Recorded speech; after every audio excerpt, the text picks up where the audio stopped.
Okay, let's do this. You know what time it is. It's time for more dates with more dads because it's Friday night and we're going to spend it right. You could go out, you could hang out with people, or you could date some dads. And we all know what the right choice is. It's dates with dads.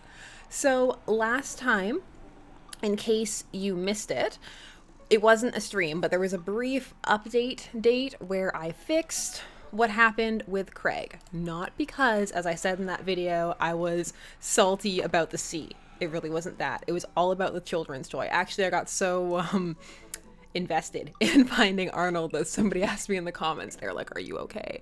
It's like, yes, I'm okay. I just really need to find this toy, but I am okay.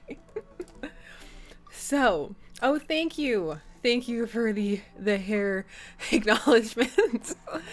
Okay, so I figured since we have a bunch of crazy voices to choose from, I don't think I'm going to commit to Hugo's Urkel voice. I don't know if I can do that to him. But I figured whatever happens, Robert has to be last tonight, however many we do. So, because you know that voice. So I figured let's do Hugo first because there isn't a lot of excitement for Hugo. So I feel like, I know it's sad, but like, let's get him out of the way. And also I think we need to tell him about his son who's out late throwing rocks at people, hanging out with dealers of oregano, the gateway spice. So let's do that. Also, of course, I didn't actually ask. Music volume. Let me know. Okay. Hugo. Let's do it. Message him. Oh, thank you. Thank you, Claudia. All right, I'm ready. The loading, the anticipation. I can't. Cecilia, I will forever be afraid. That one time it happened traumatized me. Oh, we can add a new word to that from our talks of Detroit Become Human, by the way, for Ben, who's remembering Decadent. Succulent. Oh, Yoongi. No, this is just my natural hair. I'm just wearing it how it is. All right. Let's go on another date after he got us to be a chaperone and help him do his job. I should take Hugo up on his offer to hang out. I had a lot of fun with him at the aquarium. Nobody answered though. Is the audio okay? I'm scared. I don't want it to be like last time. I type out a message to him on Dad Book. I'm ready. Oh, right, the cheese board. I forgot. Hey, still want a cheese board?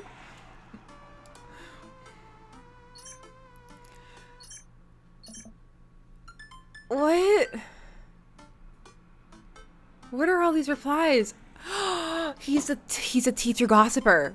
Colin is still being a humongous bleep bleep. He won't stop sending the same picture of Jackie Chan in a mesh shirt to the printer. And it's a nice picture, but it's wasting all my paper. Whoops, sorry, meant for that for another teacher. But seriously, he's insufferable. There's pictures of Jackie Chan everywhere. I type back.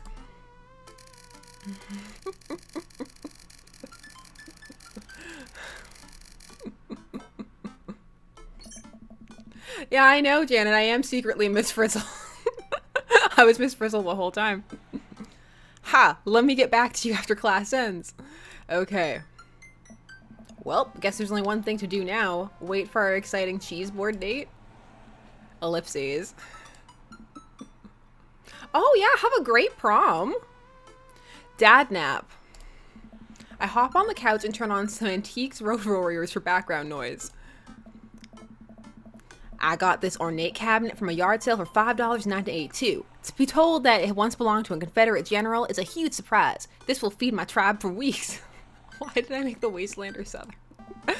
I really like the way the appraiser's voice echoes through the mouthpiece of his leather armor / bondage gear. Maybe this is that ASMR thing Amanda keeps telling me about. I drift off to sleep. He'd know if it was ASMR. I'm jolted awake by a Dad Book message from Hugo. Hey, sorry about that. Colin's in the principal's office now. He says he knows Jackie Chan personally and that Jackie won't be happy to hear this. I get off work in a little while, and I continue to be very serious about the cheese boards. As you should be. I fumble out a reply. Yeah, so am I. I don't know if that's the appropriate amount of enthusiasm for cheese boards. Is that too much enthusiasm or not enough? Hugo and I work out the details, and I'm all set to meet him in a few hours. All right, let's crush this cheese board date. We're the best at cheese. Amanda walks in the door just as I'm about to leave. What's up, Buttercup? Just getting home from school. Where are you going? Oh, I have a meeting with the board. The board? A cheese board is what I meant. I'm getting cheese with your teacher. Now there's a sentence no child wants to hear. Will you be able to fend for yourself until dinner time? Yeah, I'll live, but only if you can talk him into going easy on me for the final. Sorry, buddy. That ball's in your court. What's in my court, you ask? Just a variety of delicious cheeses, meats, and their accompanying crackers. Maybe some olives. A little bit of fig jam. Ugh. Yes, I get it. You're excited about the cheese. Sweetie, you'll get it one day. But now I gotta go see a man about some manchego. Manchego. Please leave. Yes, please. I'm excited for this cheese, too. I walk into a quaint French diner, and Hugo waves me down to a booth in the corner. He looks pretty tired. Long day? I don't know. Every day is a long day when you teach middle schoolers. Colin started a gambling ring. The pictures of Jackie Chan were just a cover. He's bartering in those little rubber band bracelets that are also shapes. He can't be doing that well then. I mean, I know it's middle school, but still.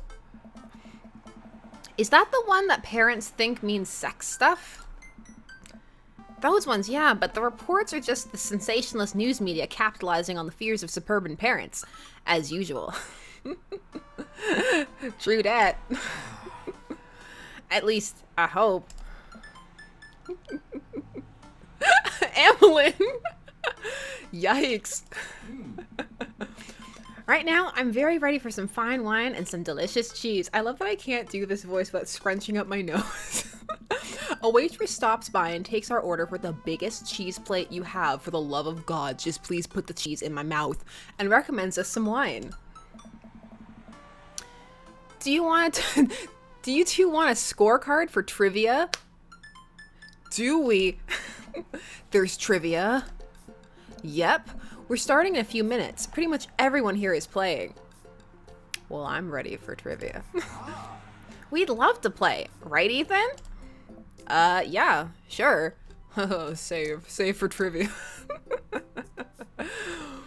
The waitress hands us a scorecard and a few pencils before leaving. I might not be much help here. I'm not very good at being smart, I guess. Come on, I doubt it'll be too hard.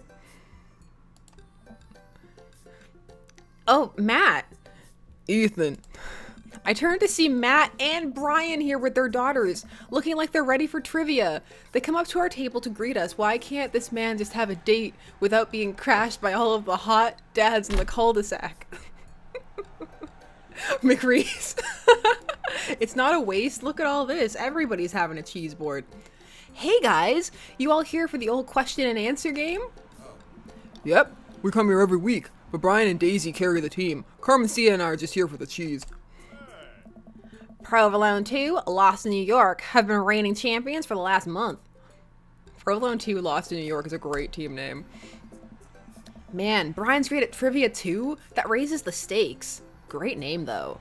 Why does he have this thing with Brian? Our fishing date's gonna be so awkward. Solid team name. That's Carmen Cia's claim to fame. It hurts me how good I am at puns. Like father, like daughter. You guys gonna try to give us a run for our money? Hey. We'll see what we can do. We're just here for the cheese too. We'll see what we can do to not hurt your feelings too bad. And I will destroy you. I don't know. I'm honestly just here for the cheese. But I don't know, like, what's gonna get what's gonna get Hugo going? Is he here for the trivia and the cheese? I don't know. I feel like competitive dad that is Ethan Summerfeld is just, he's just gonna try not to hurt their feelings too bad. The cheese will taste so much better with a side of victory. Hugo and I bump fists. Yeah, that's right. Tag team champions. Please don't make that be our name. Don't pick that as our name. I know he's just saying it, but wouldn't that be horrible?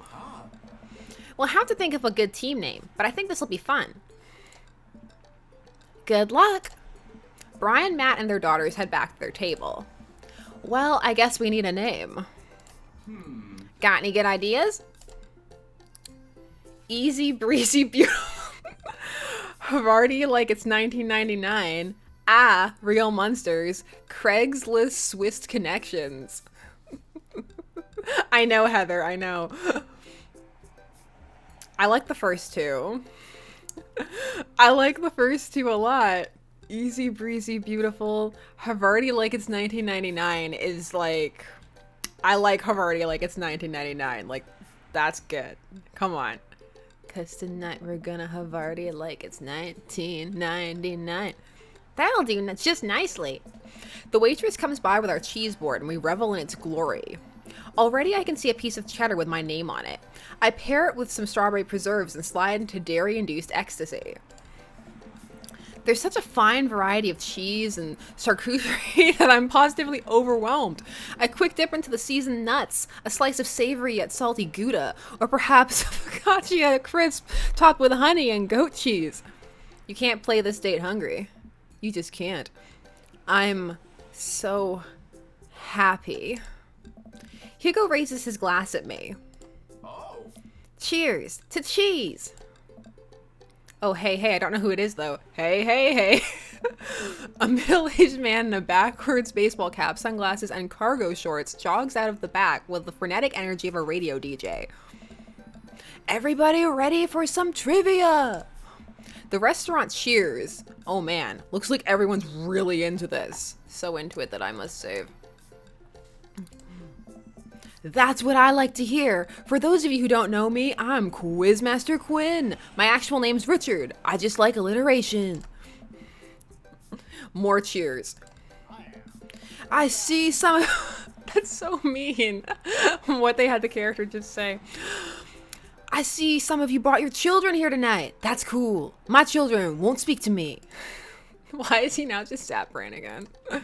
Haha, I'm just joking around. Classic Quizmaster Quinn humor. It's actually my wife that won't speak to me. She doesn't want kids. Let's get into some questions. The first category is literature. Excellent. You know who loved literature? My dead father. I looked up to him so much. More jokes. Classic Quizmaster quips. Just trying to keep it light here, folks. Just like I thought my wife was. The light of my life. Hugo, you got this literature stuff, right? Does Franz Kafka have an irrational fear of one day waking up as a large, grotesque, insect-like creature? We all know that he does. Yes? This is the continent that encompasses the realms of Gondor, Rohan, Mordor, and Lothlorien. Other notable sites include Isengard, the Mirkwood, and Rivendell. What is the elvish name for this continent? Oh my gosh. I should know this. Lemuria, right? It's Lemuria, isn't it? It's 3 or 4. Like, it's not the Star Wars ones that are 1 and 2. No, my Lord of the Rings cred. My Lord of the Rings cred. Guys, bring me your Lord of the Rings knowledge. Come on. We're all nerds here. Prove our nerd cred. Arenal. This is Lemuria. Arenal. Google. No. We're going to try. We're just going to try. We can always come back. That's the beauty of the save button. Arenal. Oh, shoot. It was Lemuria. Who was the writer that created Tarzan and John Carter of Mars? The fact that I don't remember this is just embarrassing, so I'm gonna Google. You can't judge me. There's no judgment here. John Carter. I will win. I will win. That's right, Burroughs. Edmond Dante is better known as the man... The Count of Monte Cristo. That's not like... Yeah, I didn't even have to look that one up. I feel good about myself. The quizmaster walks around the room. I think he's doing crowd work. He stops by mine and Hugo's table. Whoa, nice cheese plate you got going there. Thank you. How's that cheese tasting, big guy? No, thank you. We don't want any, Quizmaster Quinn. Good. Haha, great. Cheese used to be my favorite food, but I developed a lactose intolerance later in life. I'm sorry to hear that. I also developed clinical depression. Oh. But people don't tell you to just get over your lactose intolerance, right? Nobody's like, have you tried exercising to get rid of your debilitating dairy allergy? Or you just need to choose to not let your throat close up when you eat brie. Oh. Now is it, why are you ruining this for us? This date was actually going well. Why? Anything? Does that scan? I'm trying to workshop my routine here. Quizmaster Quinn wanders off to another table. Who wants to start the next round? More cheers from the audience.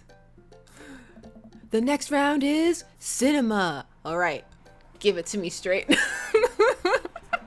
Oh man, I love movies. Oh, we should have been here with Robert then. Robert loves movies. Sometimes I'll retreat into them for days on end because obsessing over a fictional universe is easier than engaging with my real emotions and problems. Do not diss.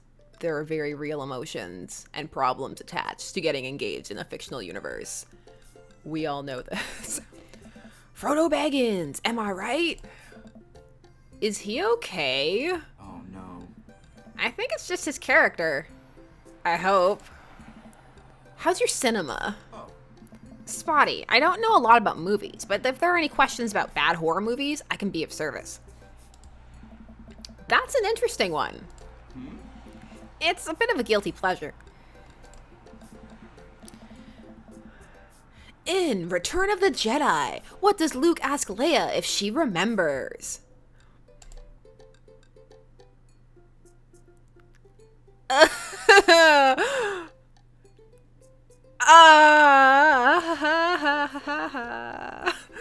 Thank you, Space Princess. It's been a while, and now I'm embarrassed. What entertainer makes a fourth wall breaking appearance in the film Gremlins 2? I have not seen Gremlins 2. Okay, how many of you have seen Gremlins 2? I need my trivia peeps. I'm phoning a friend. Boy George, really? Now maybe I need to watch Gremlins 2. Is it Hulk Hogan? The main man? That's Lobo. Okay. I'm trusting you. Nice. Nice Gremlins 2 peeps. Which of these 80s horror movies does not feature? Ooh, typo. Does not feature. Does not feature an Indian burial ground as part of its setting. Okay. No, The Shining has one. Poltergeist has one. Is Pet Sematary on an Indian burial ground? Like, I'm pretty sure it is, if I recall correctly, because why else would your pets come back to life? I'm trying to remember. I haven't seen Pet Sematary in a long time. This is just like a list of movies that I need to watch now.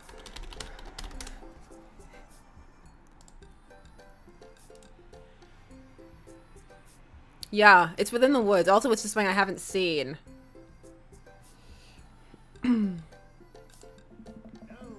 Oh, wow. Ha ha ha ha. Well, that's what we get for being honest. Seems like we're doing pretty well, but we're neck and neck with Brian and Matt's team. Those guys are pros, guys. We need to beat them. I look over to their table and give them a friendly but competitive nod. I lock eyes with Brian. He gets a much sterner nod. And the next category is wrestling. I'm out. I'm out. Okay, we're totally boned. Hugo grabs my arm. Wait, I got this. Huh? Man, you know who I would like to wrestle with? Literally anyone. I crave human interaction. Please put me in a chokehold. Please, it has been so long since I've been held. I can only process my emotions by making jokes out of them. Let's start the quiz. Remember that this is the lightning round. The first people to answer get the points. I look over to Hugo. He's focused. He's in it to win it. Question 1. This was the original name of Stone Cold Steve Austin, his debut for the WWE. Hugo's hand shoots up. Oh, we were answering questions by raising our hands? like in class? No wonder Hugo loves this. Yes, the enthusiastic one over there.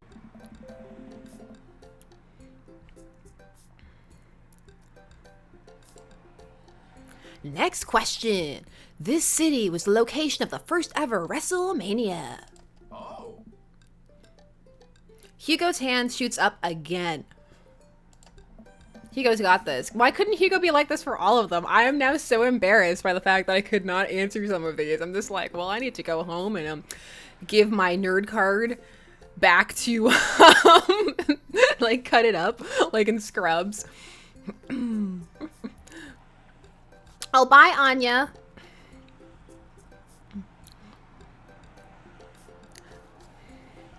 All right, I see y'all saying leg, so I will wait on this scintillating answer until Nerd Administration Office. Yes, the one who looks like he has known the answer for his entire life. Hey. The first WrestleMania was held in New York at Madison Square Garden in 1985. Really? That's really recent. Correct. Another correct answer for Havarti, like it's 1999. Hugo destroyed these questions. He's so passionate about this. I've never seen him act like this before. It's honestly kind of hot. Ooh, a tough one. This title match went down in history as the shortest match at WrestleMania to date. Hugo jumps up, more excited than I've ever seen him. Java versus Kane. Ooh, sorry Bucko, but that is incorrect. The answer is actually Daniel Bryan versus Sheamus at WrestleMania 28. I'm not angry. I'm just disappointed. No, that's absolutely wrong. The real record is Chavo Guerrero versus Kane, WrestleMania 24, March 30th, 2008. Kane took down Chavo with one chokeslam and pinned him for the 3 count. I will not stand for this travesty. Hey man, I'm just reading from the card here. I don't actually write these. Well, you're still wrong. What are you, my ex-wife? Boom. The crowd erupts in laughter. Hugo blushes. He retreats back into his chair. That didn't deserve a laugh, by the way, but whatever. I mean, the standard's been set pretty low.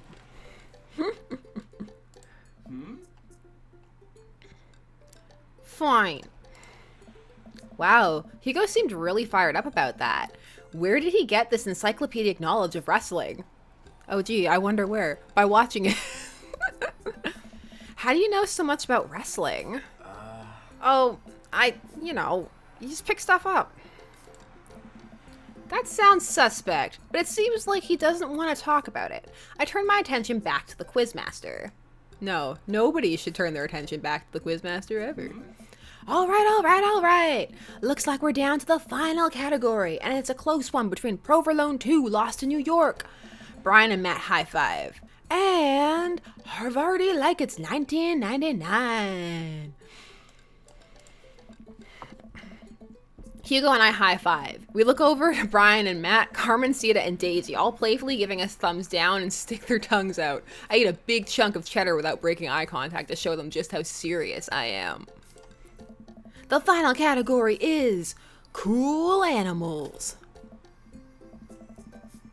Animals, huh? I never could take care of another living thing. Hell, I can barely take care of myself. Haha, I'm falling apart.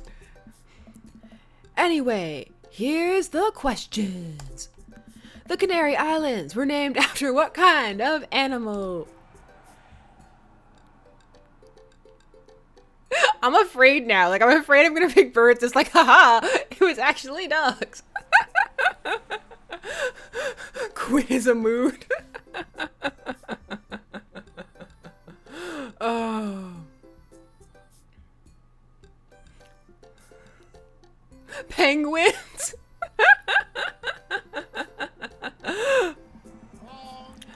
I knew it wasn't. I knew it wasn't because that would be too easy. We're gonna lose. I'm looking up the next one.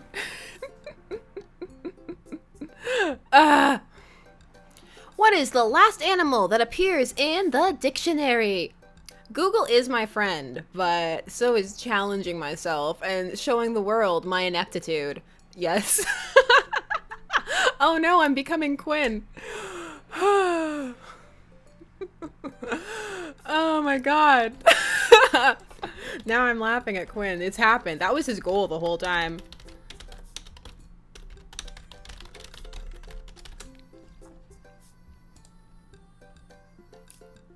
Thank you. Yeah, I googled that. I'm not that cool.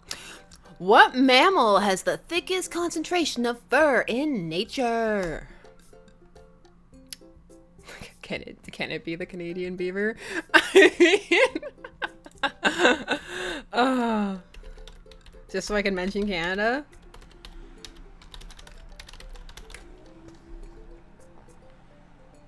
Just tell me. Tell me. Tell me where the others are.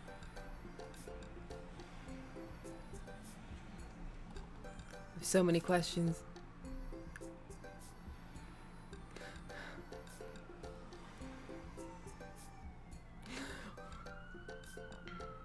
I feel like, yeah, I think it's an otter. I really feel like it's an otter. Just go with your heart. Oh, didn't look it up and it was an otter. You see, they had to send like an ambulance because that was just so sick. All right, I'm just gonna come around, collect your scorecards, and we'll see who came out on top.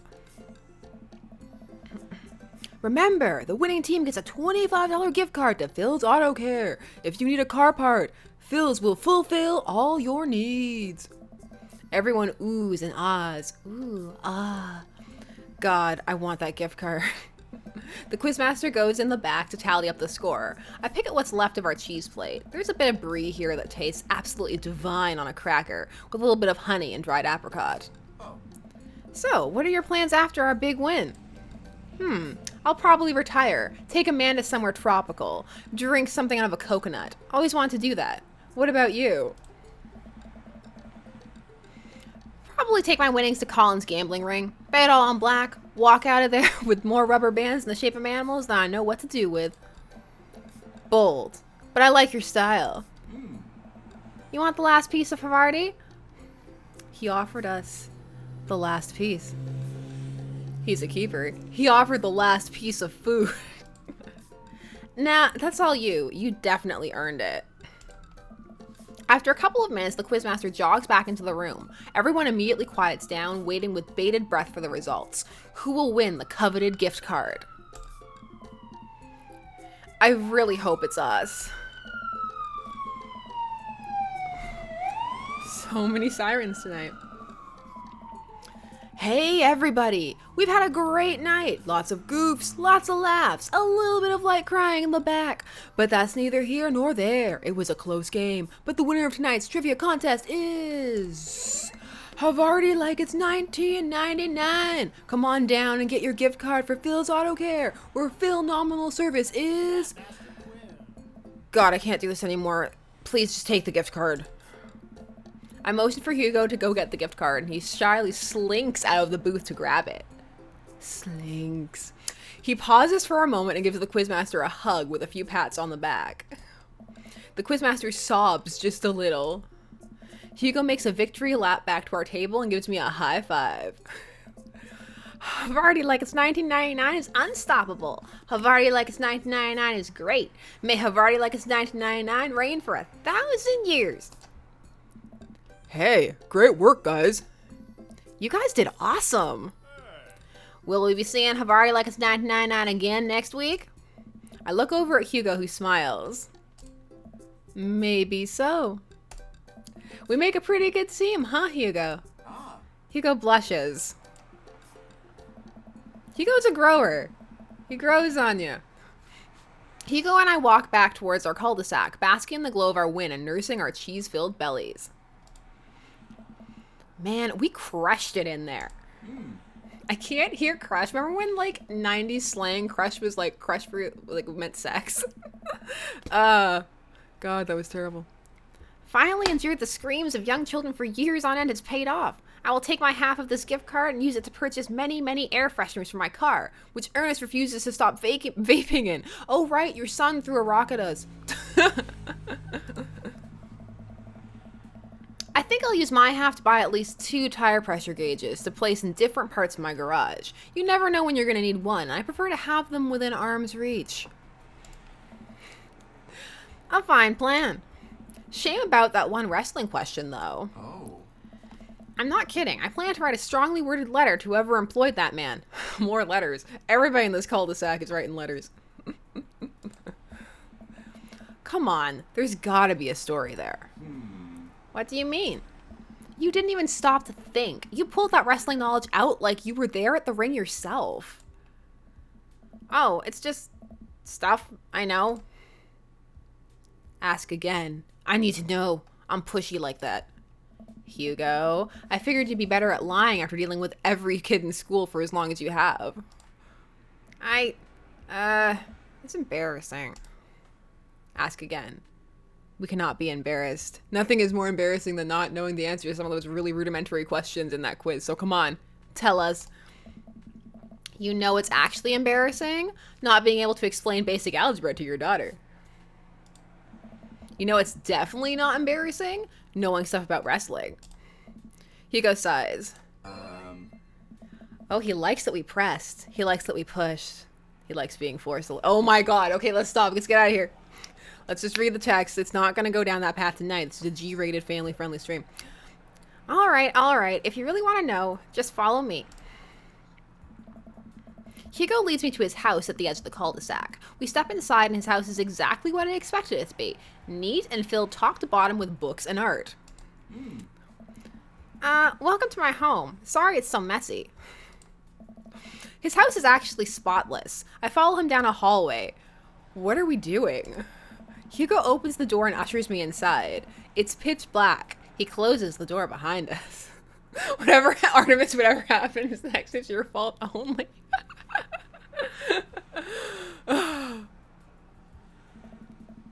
Hugo flips a switch and I finally understand.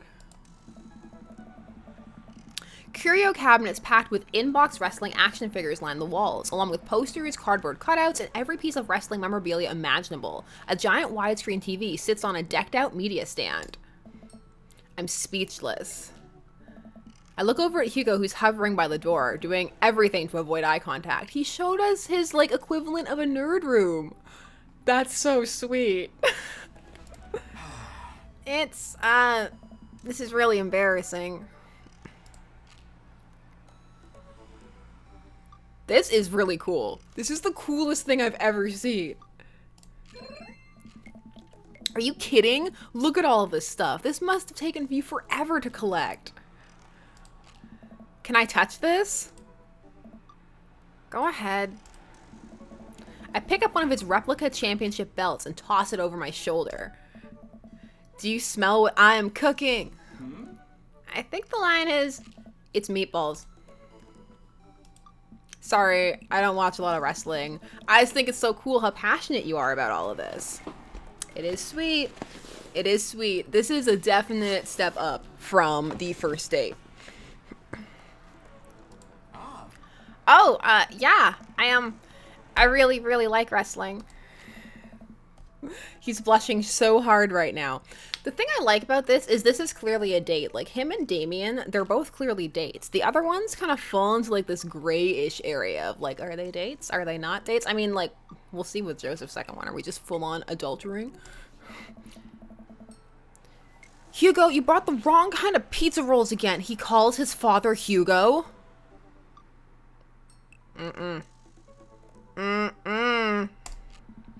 Looks like Ernest just got home. He's yelling in from the hallway. I can see Hugo immediately deflate. I told you those pizza rolls have less sodium. I just want you to be healthy, son. Ernest comes into Hugo's wrestling room and looks around with disgust. He notices me and scoffs. I thought nobody was allowed in your precious wrestling room. Why was that so... There was so much head movement there.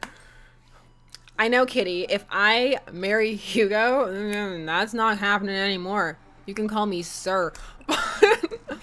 I never said that. I just said you're not allowed to take the action figures out of their boxes and pose them so that they're having sex with each other. Ernest gets flustered. Yeah, well, whatever.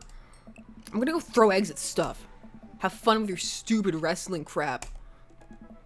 Ernest leaves, then a moment later pops his head back in the room. Yeah, Ernest is so grounded. And your stupid friend. My mouth just fell open. That was so rude. My mouth just fell open. No child of mine ever. Ernest storms back out of the room. I hear a door slam. Hugo wearily runs his hand through his hair. Sorry about him. I'm sorry that I have to keep apologizing about him. He's just going through a phase, I guess. Is he, though? Is he, though? I try so hard to impress him, but it's obvious that no matter what I do, he hates me. Ernest has a thing against authority figures, and you don't get much more authoritative than a teacher dad. I try so hard to impress him. That's so sad. Oh, hugs. A rock throwing phase, I know, right? My ex, he gets to be the fun weekend dad, and I'm just Hugo, who makes Ernest eat his vegetables and turns his homework in on time. That's true. Week dad, that's hard. Weekday dad is hard. Hey, you love him, and you're looking out for his best interests. Also, he threw a rock at me the other night. He's out of control. Take it from one dad to another. Someday he'll come to appreciate you. Maybe not someday soon, but someday. I hope so. Thanks for letting me vent. Hugo glances at his watch. Suppose it's getting kind of late. Let's do trivia again sometime soon. I would absolutely love to. I start to leave. And hey, thanks for showing me your wrestling stuff. Maybe you can tell me more about it next time. Hugo smiles. That would be amazing. I'll catch you around. It only takes me a minute to walk back home. Amanda's sitting on the couch reading a book about female photographers. Wow, I thought you didn't like reading. Oh. I don't. This book is all pictures. Oh. And even then, my patience is being tried. Oh. Did you get to eat all of the cheese? Your heart desired? I feel like that could have been the end of the sentence. I'm a happy little cheese monster. But I made sure to leave room for dinner. Who wants breakfast for dinner? Yes. Hash browns. Okay. Toast dipped in egg. All right. Blueberry pancakes. Well, only if you'll help me make them. Yeah. You know I'm the world's best blueberry sprinkler and also totally amazing at heating up the maple syrup in the microwave. Now tell me all about the cheese board. Amanda and I spend the evening cooking an elaborate breakfast with everything we can find inside the fridge. I tell her all about the trivia, but leave out the parts about Hugo being into wrestling. I figure she would probably find some nefarious way to use that information for a better grade. Truth. How'd we do? How'd we do? I had fun. Yes! Yeah! Looks like Paradise Lost just got found. Also, I hope you heard his pun, which was looks like Paradise Lost just got found. Which makes me laugh. Welcome. You've got dads. I've got so many dads.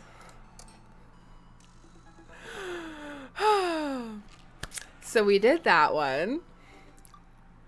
I think I have to leave Joseph for the end because I don't want to mess up Robert because they have that thing. And like if we go too far with them in the wrong order, that will mess up what we can do. Yeah, you want to hear my Robert voice? That's what you want, isn't it? That's what you all want.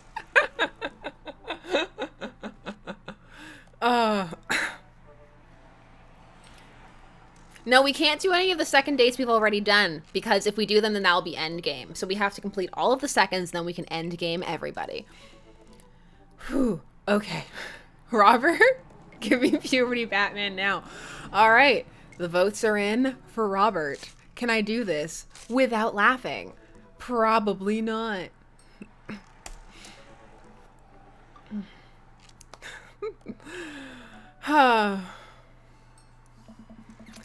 I had a lot of fun with Robert the last time we hung out, but I'm beginning to wonder if he's dodging me. I've tried messaging him a few times, and Dadbook says he hasn't even read them. Haven't even seen him come out of his house, actually. I decide to send him one last message, figuring that this will produce the same result. Hey man, don't know where you've been, but we should grab a drink soon. He'll lure him out with some drinks. I walk away from my computer because at this point, I know he's not messaging me back anytime soon. I know, Nerd Pearl. Did we, though? I linger in the kitchen. I'm all caught up on work. The house is relatively... What do you do? What does he do? I'm all caught up on work. The house is relatively clean. Maybe I should do something nice for Amanda. Ah, I'll bake her favorite pie. I root through the pantry and pull out all of the ingredients. This is an old family recipe that I used to make with my grandmother when I was a kid. I lost the actual recipe card a long time ago, but I think I'll be able to remember how to bake it. I start mixing the ingredients together for the crust until I get a nice dough. I throw some cherries into a saucepan to make the filling. Normally I don't like to multitask in the kitchen. Well, then how do you cook anything? Sorry, they're so judgy. But this cherry pie is a piece of cake. Pie? It's a piece of pie. I'm making a pie. Oh man, I can never remember what temperature you're supposed to set the oven at. I'm pretty sure it's 375 degrees, but I could be wrong. Who am I kidding? I'm never wrong when it comes to this pie. My special twist on my grandma's recipe includes a secret ingredient that not even Amanda knows about. It really makes the cherries extra flavorful. God, why can't I remember what the secret ingredient is? How often do you make this pie, Ethan? I'm skeptical. Almond extract. There you go. Oh, it's almond extract. Duh. Oops, I accidentally poured a little too much in. Way too much. I'm sure it's fine. Baking is an art, and some of the most beautiful art is made from mistake. Ethan, you're trying me. You're trying me. I finally get the pie in the oven. How long? I know, Artemis, I should have put salt. That should be my secret ingredient for all things. How long am I supposed to leave it in there? 50 minutes? I'll just wing it. Amanda's gonna be so excited. That kid loves a good pie. I have a seat at the kitchen table and do word jumbles until Amanda comes home. I can hear the door slam open. Yo, Pops, what smells like pie in here? Just be cruel. It's a scented candle. Pie scented. It's a pie, sweetie. Amanda darts over to the oven and looks inside. Yes! Hey, it's not done. Be patient. What's your angle here? What? Pies are an objective-based confection. What are you trying to get out of me? I've been leading a double life.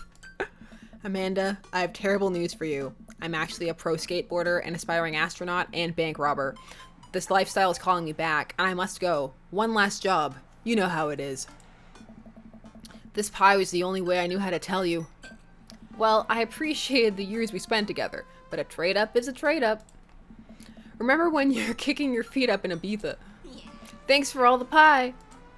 We share a cordial handshake. I wait a few more minutes before taking the pie out of the oven. I set it on a rack to cool and guard it so Amanda doesn't dig in before it's ready. Because that ruins pies. I'm drinking preemptively. I'm getting ready for Robert. Huh. What? Does it look kind of weird to you?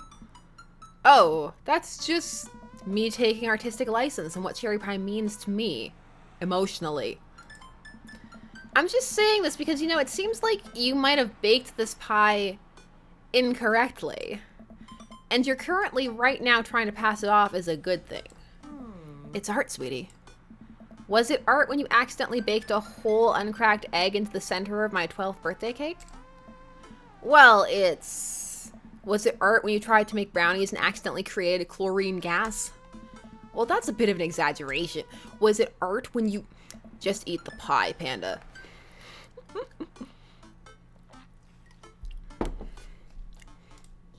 I cut us a few slices and we sit down to eat. The cherry filling oozes out of the sides and the buttery crust glistens. I watch as Amanda takes a bite. Oh no. Ugh. What's wrong? Is it not good? Oh. Amanda winces and fans her mouth. No, I just burned the heck out of the roof of my mouth. The pie is amazing. Sorry for doubting you. I breathe a sigh of relief and take a bite. She's right. The pie is pretty incredible, as it always is. I'm really proud of you for making a pie without burning the new house down. I got a few dad tricks up my dad's sleeve. My cheeseburger t-shirt sleeve. Maybe fathers aren't as bumbling and stupid as the media makes us out to be. Maybe we as a society should have a little more respect for fathers as a whole. Dad, your sleeve is on fire. I run to the sink and put myself out. Pride will be my undoing. How did he catch on fire? I have so many questions. Amanda and I clean up the kitchen and play a little more living room hoops before she retreats to her room to do homework. I go back to my word jumbles. Hey, this one spells cat. The rest of the evening trickles by. We eat dinner, I help Amanda with one of her scholarship applications, and we both start getting ready for bed. I decide to check Dad Book one last time before I climb into bed. Still nothing from Robert. Huh. Hope he's okay. I turn out the lights and lie down. Hey, Ethan. Hey, Ethan. Hey, I'm outside. Come outside. What is that? I was just on the verge of falling asleep. I climb out of bed and try to identify the source of the dinging. My computer screen illuminates the dark room. I walk over to it ready to turn it off when I notice what's happening on screen. Don't make me honk. I will honk. Get out here. I look out my window and sure enough, there's Robert leaning up against his pickup truck in my driveway. Why? Is he holding a boombox? I open my door to try and figure out what's going on. Is he kidnapping us? Put a bag over our head, throw us in the back of the pickup truck. Game ends. Hey, Hey? wanna hang? I was kind of sleeping. That's no fun. Come hang out. I would argue that sleeping is very fun. I would too. But I don't have to be anywhere in the morning. Might as well live a little. Sure. Cool. You plan on going out like that? Save discuss. I look down and realize that I am in fact not wearing pants. I mean, I don't mind. Right, 1 second. I run inside and throw on my going out pants, shoes, and a jacket. I grab my keys and meet Robert back outside. Ready? That didn't even have deep in it. Ready? Hop in. I jump into the passenger seat of his old red pickup truck. I have to move a few empty cigarette packets and gas station receipts out of the way before I can sit. Robert silently starts the car and we drive out of the cul-de-sac. You like Tom Waits? Sure. Oh, I love... Before I can answer, Robert turns up the radio. Yep, that's Tom Waits, all right. He lights a cigarette and cracks the windows. We drive together in silence. I know, McReese, did he leave a note? Always leave a note. She's gonna wake up, think he's been kidnapped. She told him about online dating. So, where are we going? Robert doesn't respond. Oh, God. Robert? Oh, I heard you. He still doesn't answer my question. I look out the window and notice that Robert's taking us to the highway. I twiddle my thumbs. Well, whatever I've got myself into, it looks like I'm in it for the night. I settle into my seat and watch streetlights pass by. He's way too chill about this. Where is this man taking us? I glance over to Robert, who's driving intently. He looks tired, as he always does, but there's something a bit more there than I can just place. That I just can't place, rather. Are you okay? Yo, you okay, bro? You okay, Batman?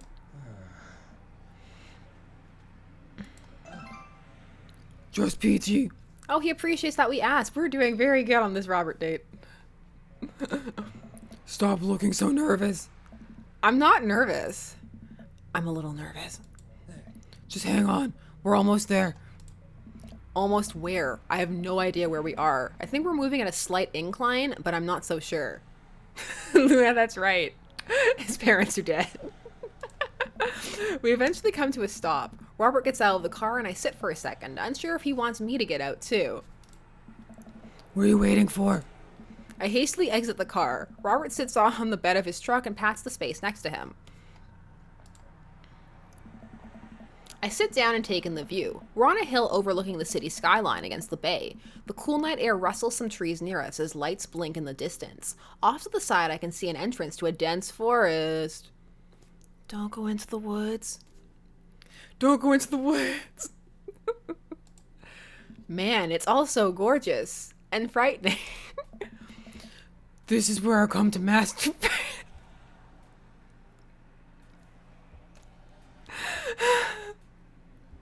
Okay, I can do this. This is where I come to masturbate. What? I'm kidding. What's wrong with you? This is my little spot where I come to think. It's nice. You can see the whole city from up here. Really gives you some perspective. Robert reaches behind him and pulls something out from under his jacket. It glints in the moonlight and suddenly I realize what it is. Oh shit, that's a knife. What is happening? Oh, please don't stab me. Robert reaches into his pocket and pulls out a small piece of wood because he likes whittling. Is that actually it? He whittles. He's gonna whittle as a small animal. Please don't stab me with that either. Robert takes the knife to the piece of wood and starts carving it. He's a whittler. Yeah, he is. Oh, I breathe a very audible sigh of relief as Robert looks at me sideways. Did you think I was gonna stab you just now? What? No. Hate to break it to you, but I did in fact bring you out here to harvest your organs. Ellipses. Laugh or play along? I'll play along. I mean, I already came this way. I'm clearly ready to die. Yeah, well, you think you caught me in your trap, but I knew. For years, I've been putting the most vile junk food in my body in preparation for this day. Come at me, friend, and reap what you will. 2 steps ahead of you at all times. That's how I operate. Huh? Nothing gets past you, huh? Robert reaches into his pocket and pulls out a folding knife that he opens and hands to me. Minigame? Is it a whittling minigame? Yeah, can you whittle? I'm gonna warn you. The last guy I had a knife fight with lost 3 fingers because he didn't know the 8 basic rules of knife fighting. You're familiar, correct? I honestly can't tell when you're kidding. That noise. I hope you all heard that. That was almost Joseph level sex noise. On so many levels of irony deep that I've forgotten what humor is. He and I laugh. Have you ever whittled before? Considering I'm not a grandpa, no. What do you mean by that?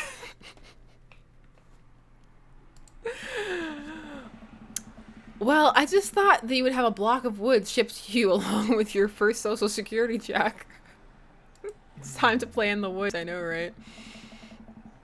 Ethan, I'll have you know that whittling is a time-honored tradition enjoyed by both young and old alike. That you're dismissing it before you've even tried it speaks volumes about your character. However, because I've gotten to know you for some time and have come to think of us as friends, I'm willing to attribute it to ignorance instead of malice. What I'm trying to say is, go get that stick. Robert motions to a good-looking stick on the ground. Perfect for potential whittling. I pick it up.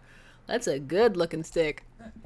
The most important thing to remember while whittling is to cut with the grain, not against it. If you cut against the grain, the wood is going to splinter. Okay, cut with the grain. Cut with the grain. Go with that. Isn't the most important thing safety? That's part of safety, Ethan. No. Getting hurt comes with the territory. Look at my damn hands. These hands. I look at his damn hands. They're calloused and covered in little white scars. They're very nice hands. Ethan's into it. He's into it. You can't make a stick omelet without breaking a few hand eggs. You can't Knife that always carve what you want. How do I slice? Cool. I'm slicing. Oh yes, siree, I'm slicing. Oh yes, indeed. I'm slicing. Oh, it's happening.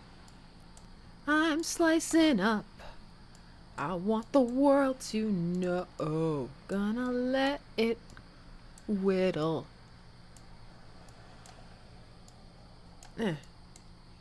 Go down. Come on. You go down there. Get where I want you. Nice. That's a good start. What is it? Sharp stick, pencil, knitting needle. Knitting needle. I know, Betty. We made a small stick out of a big stick. Well, remember, it was a nice looking stick. A good looking stick. Sharp stick. Careful. Don't poke yourself with that. You made a sharp stick. Do do do do do do do. Do do do do do do do.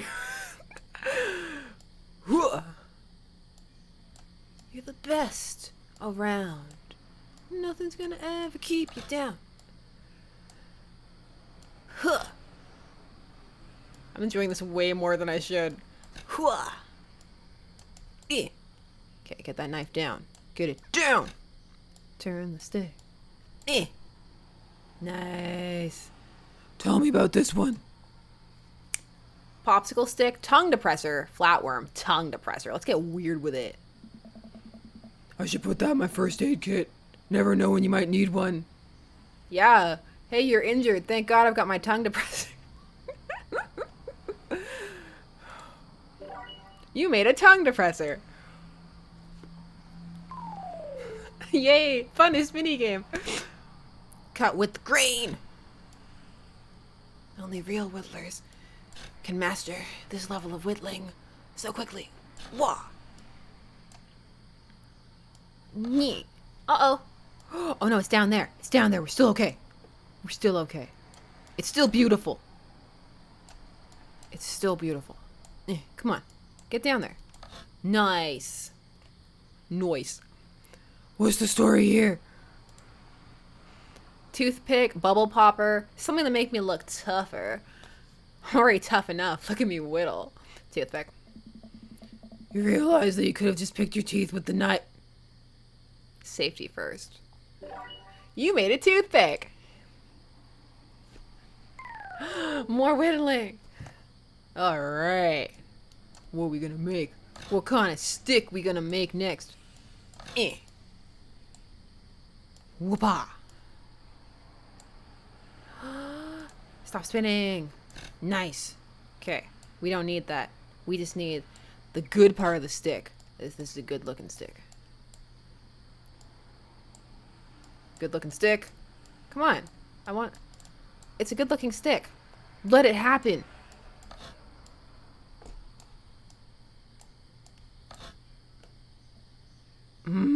What's this? Ouija board planchette. Now all you need to do is carve up a board and we're set. And also maybe carve a ghost. You made a Ouija board planchette. Yeah, I did. Boop boop boop ba doop boop boop. I better get an S for this. I better get all the S's. What a romantic date. I'm so glad you kidnapped me and made me indulge in your hobby. Eh.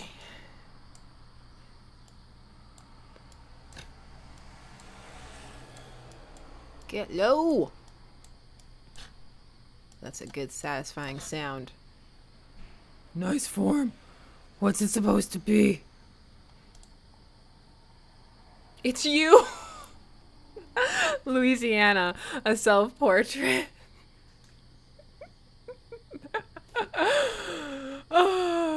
Louisiana. Good old Louisiana. Beautiful place. Got stabbed there once, you know. Was it Kentucky? You made a Louisiana. More, all right. Doo-doo. Well, hello, good-looking stick. We meet again for the last time. Oh. It has more meaning if I slice when I make... There we go. Interesting. What do we have here? Chopstick, ambidextrous. It's a stick. You made a chopstick, ambidextrous. Ooh, we got a big stick.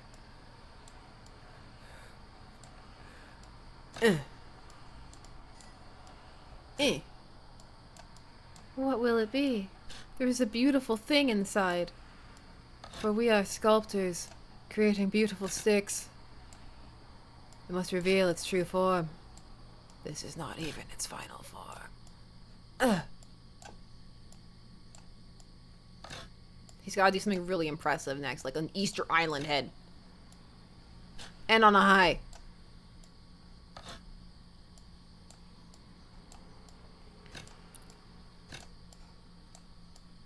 Loki's helmet. Whoop.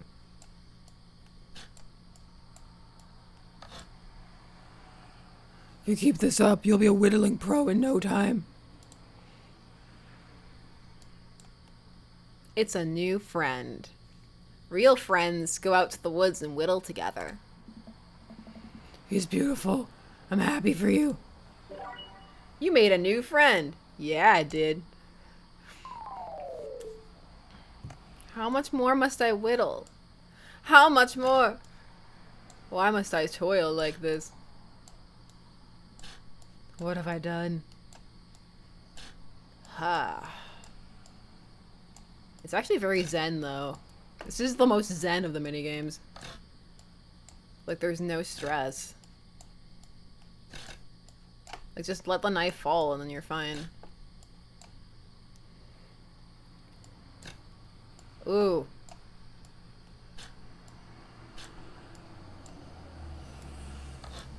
Come on. What do we got? Give it to us. It's a headless. It's a horse. It's a horsey. And on a high with a horsey. Beautiful handiwork. What do you call this? Big old dog. The spirit of the Mustang. Sir Horsington the Brave. A brave and noble name for a brave and noble creature. You made a beautiful gift for Amanda. Yeah, I did. I'm a good dad who doesn't leave a note. Robert and I sit in silence for a while, carving our pieces of wood. I think I'm getting the hang of this. It's actually kind of relaxing. I glance over to see what Robert is working on. He's carving a smaller wooden knife. Ah! While I'm distracted, the knife slices into my thumb. Blood gushes all over my little wooden carving. Robert is lost in carving and doesn't notice me bleeding everywhere. Robert still doesn't notice. Robert, I'm dying. I'm bleeding to death. Robert finally looks over. Loki X Ethan.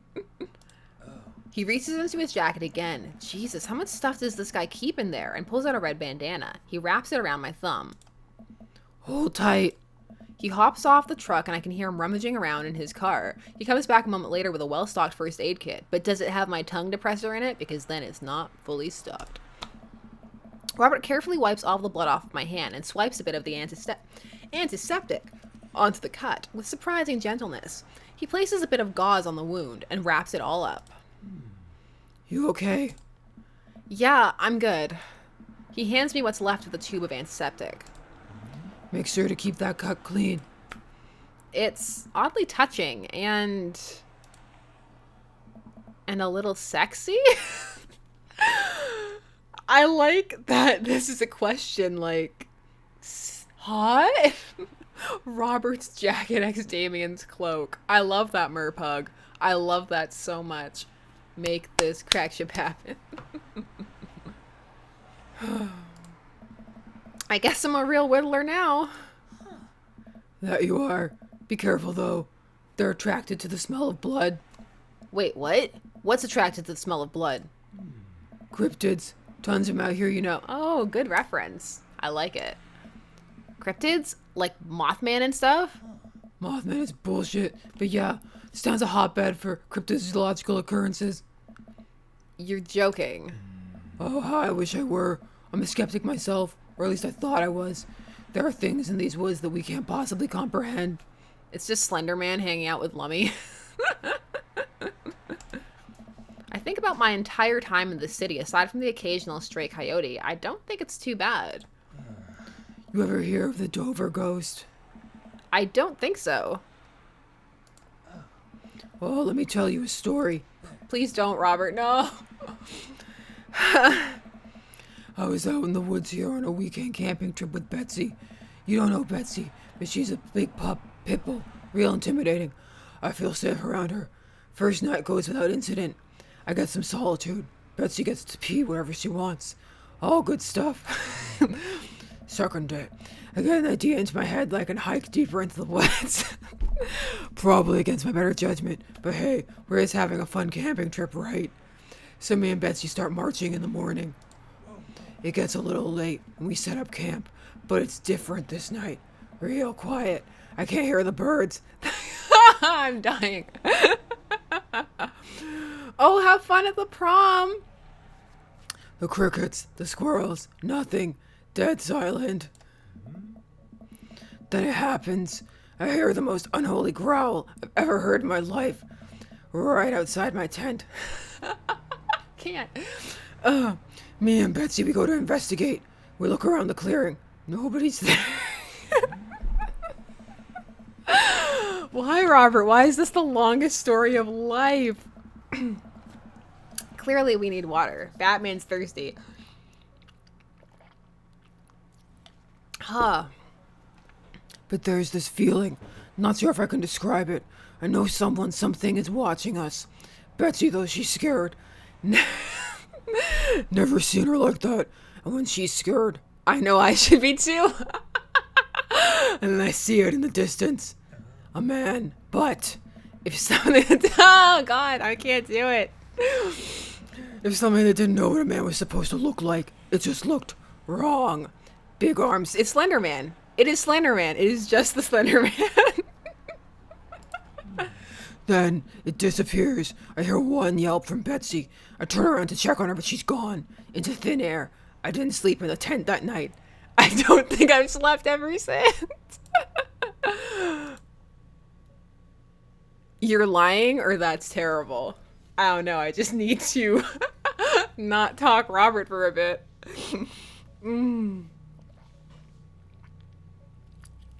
Luna, I wish we could date Slender Man in this game. That's terrible, or you're lying. Let's just go along with it. That's terrible. Wow. Robert. I'm so sorry. They say if you listen closely on quiet nights just like tonight, you can hear the howl of the Dover ghost. Scary stories with Robert. A howl resonates through the woods. It doesn't sound like a regular howl. It's so guttural. Even from far away, something about it makes my skin crawl. Okay, Robert, really funny. I turn to look at Robert. He's white as a sheet. You're messing with me, right? I was messing with you until literally just now. I totally made that camping story up. I strain my eyes to scan the forest line, trying to see where the howl originated from. Off in the distance, I see something. It's so far away, I barely can make out its shape. It looks human, but it's dragging something. Do you see that? We should go. Robert and I slowly back away and get into the truck. He turns off his headlights and we make a slow crawl away back onto the road. I'm too scared to look back. It's Joseph. What was that? The Dover ghost, I guess. I chuckle nervously. This time he doesn't seem like he's messing with me. It's Ernest. Come to throw more rocks at us. Or maybe someone illegally dumping garbage on a wildlife preserve? Yeah, that's the story we'll tell ourselves. We sit in silence for a little while longer, the fear of whatever that was slowly subsiding as we get closer to the city. Thanks for coming out. This was fun. Ellipses. I'm sorry I haven't been in touch. I've just been in a way lately. I had to get out of the house. Had to be around somebody. You doing okay, man? Robert thinks for a second and lights another cigarette. Been doing a lot of thinking. He takes a long drag. As I get older, I feel more and more that I'm just drowning in this sea of regret. I was so busy chasing after these things that I thought would make me happy. But I didn't think about anyone else. All I cared about was myself. I didn't even think. Robert stops. I wait for him to finish his thought, but he just stares at the road. Maybe I'm just built like this. Or maybe I do it to myself. Maybe it's my own choice that I'm as unhappy as I am. This is so serious and I can't even do it. I try to think of something to say. I remember all the times in my life when I've been sad, and there's a great many of them, but there was always a light at the end of the tunnel. Something I held on to that kept me going. But there's something so resigned about the way Robert's talking.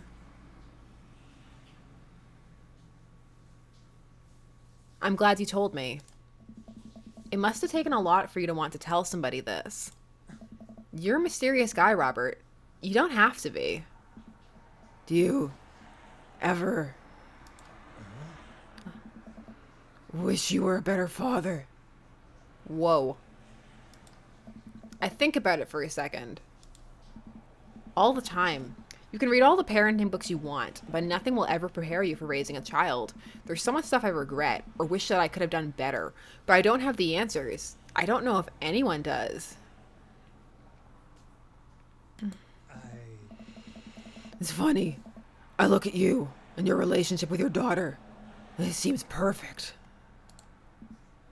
It isn't. At least you're there for her. I stare out the window at the blur of passing trees.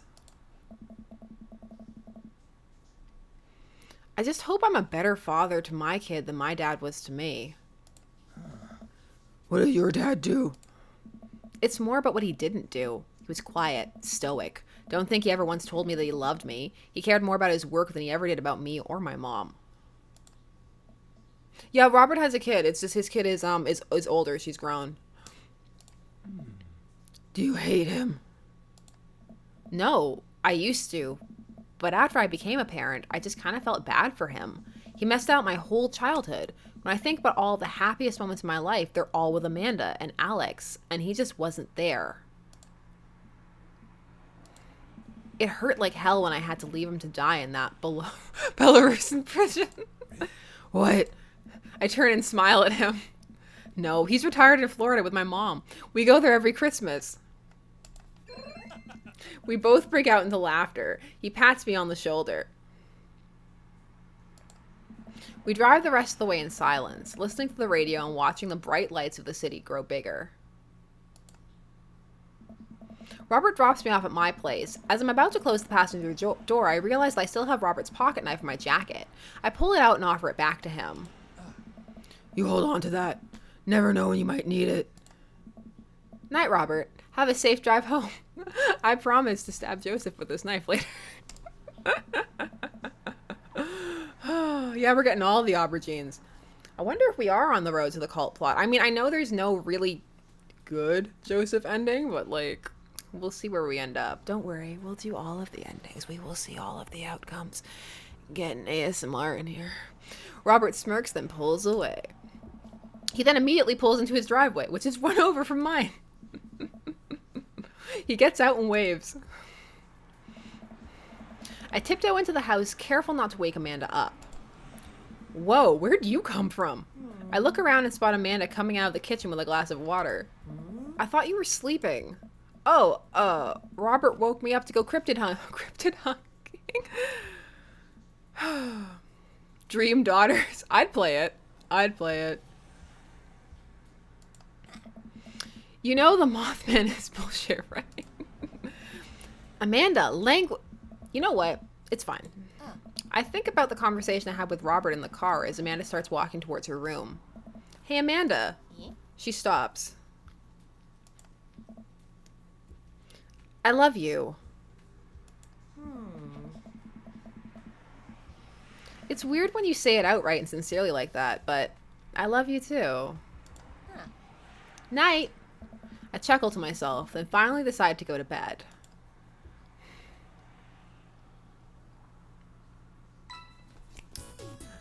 How'd we do? Yeah, this is why you leave a note. S. That's right. Knife Dad. That's our achievement. Achievement. Need to take a moment. Take a moment and drink after that. Oh, by the end, it was getting bad. It was cracking up a storm. So while I replenish, what date have you guys enjoyed the best so far? Tell me. Tell me in the chat. Who are you digging? Which dad are you liking? Yuki, no. I can't do it again. I can't do it again. Oh gosh, right from Robert to Joseph. That just seems mean. Not Craig, Luna. Your salt makes me so happy. Can I still do a southern accent? I can. So I think I can do Brian then. Oh, should we get this fishing trip out of the way?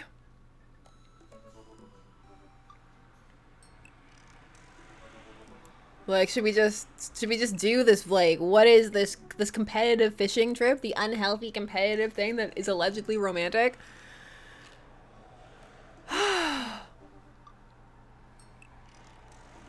Is Joseph after Brian?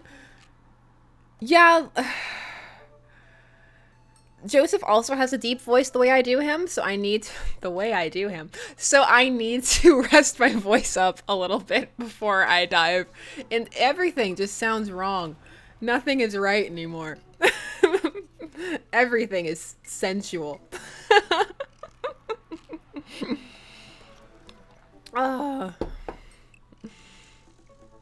Damien Robert is our rebound. Okay. That's enough rest. Let's save. It's going on 11, but we have time to do one more date. We can do it. We can do one more date. I'm surprised I liked Hugo as much as I did two Golden Crowns. I really am. Golden Crows. See, I can't even read anymore. Let's just get it over with while I can still read. Okay. Brian.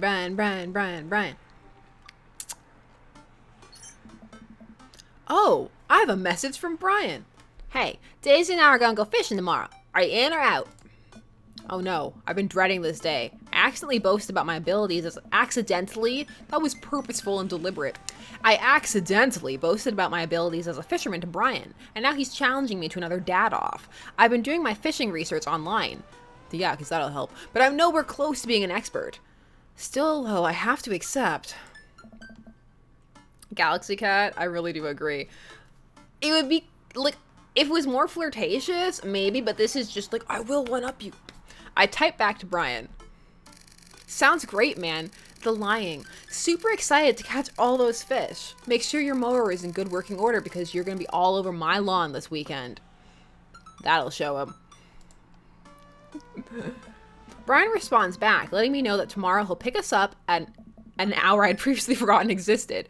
Man, that's going to be a rough start. Amanda comes into the room from the kitchen eating a cheese stick, but biting it off piece by piece like some kind of monster. I didn't raise you like that. What? It's called string cheese and not chompy cheese for a reason, Amanda. Ugh. Did you just call me in here to criticize my controversial string cheese eating technique or what? No, Amanda. We have to go fishing tomorrow. Amanda, we have to go fishing. We don't even have a choice. This is what it's come to. So it's come to this. The end. Well, you have to go fishing. I get to play with Brian's dog. How do I become a master of fishing overnight? You went fishing in the Girl Scouts, didn't you? Nope. My stint in the Scouts was brief and purely transactional, though I thought I could get free cookies, but I didn't know that I had to, like, be outside and tie knots and stuff. But I have to beat Brian. Dad, let me tell you a story. Do you remember last summer how I applied for a job at that coffee shop across town? Give me a refresher. During the interview, they asked me if I knew how to work an espresso machine, and I really wanted the job, so I lied and said yes. On that first morning, there was a line out the door, and within half an hour, I severely burned my hand, and they told me to go home and never come back. I still have a scar from that. Of course I remember. What does that have to do with fishing? The burn is a metaphor, Dad. I don't get it. You can lead a horse to water. What do horses have to do with fish and burns? Dad, please. I don't get your obsession with competing against Brian. You wouldn't understand.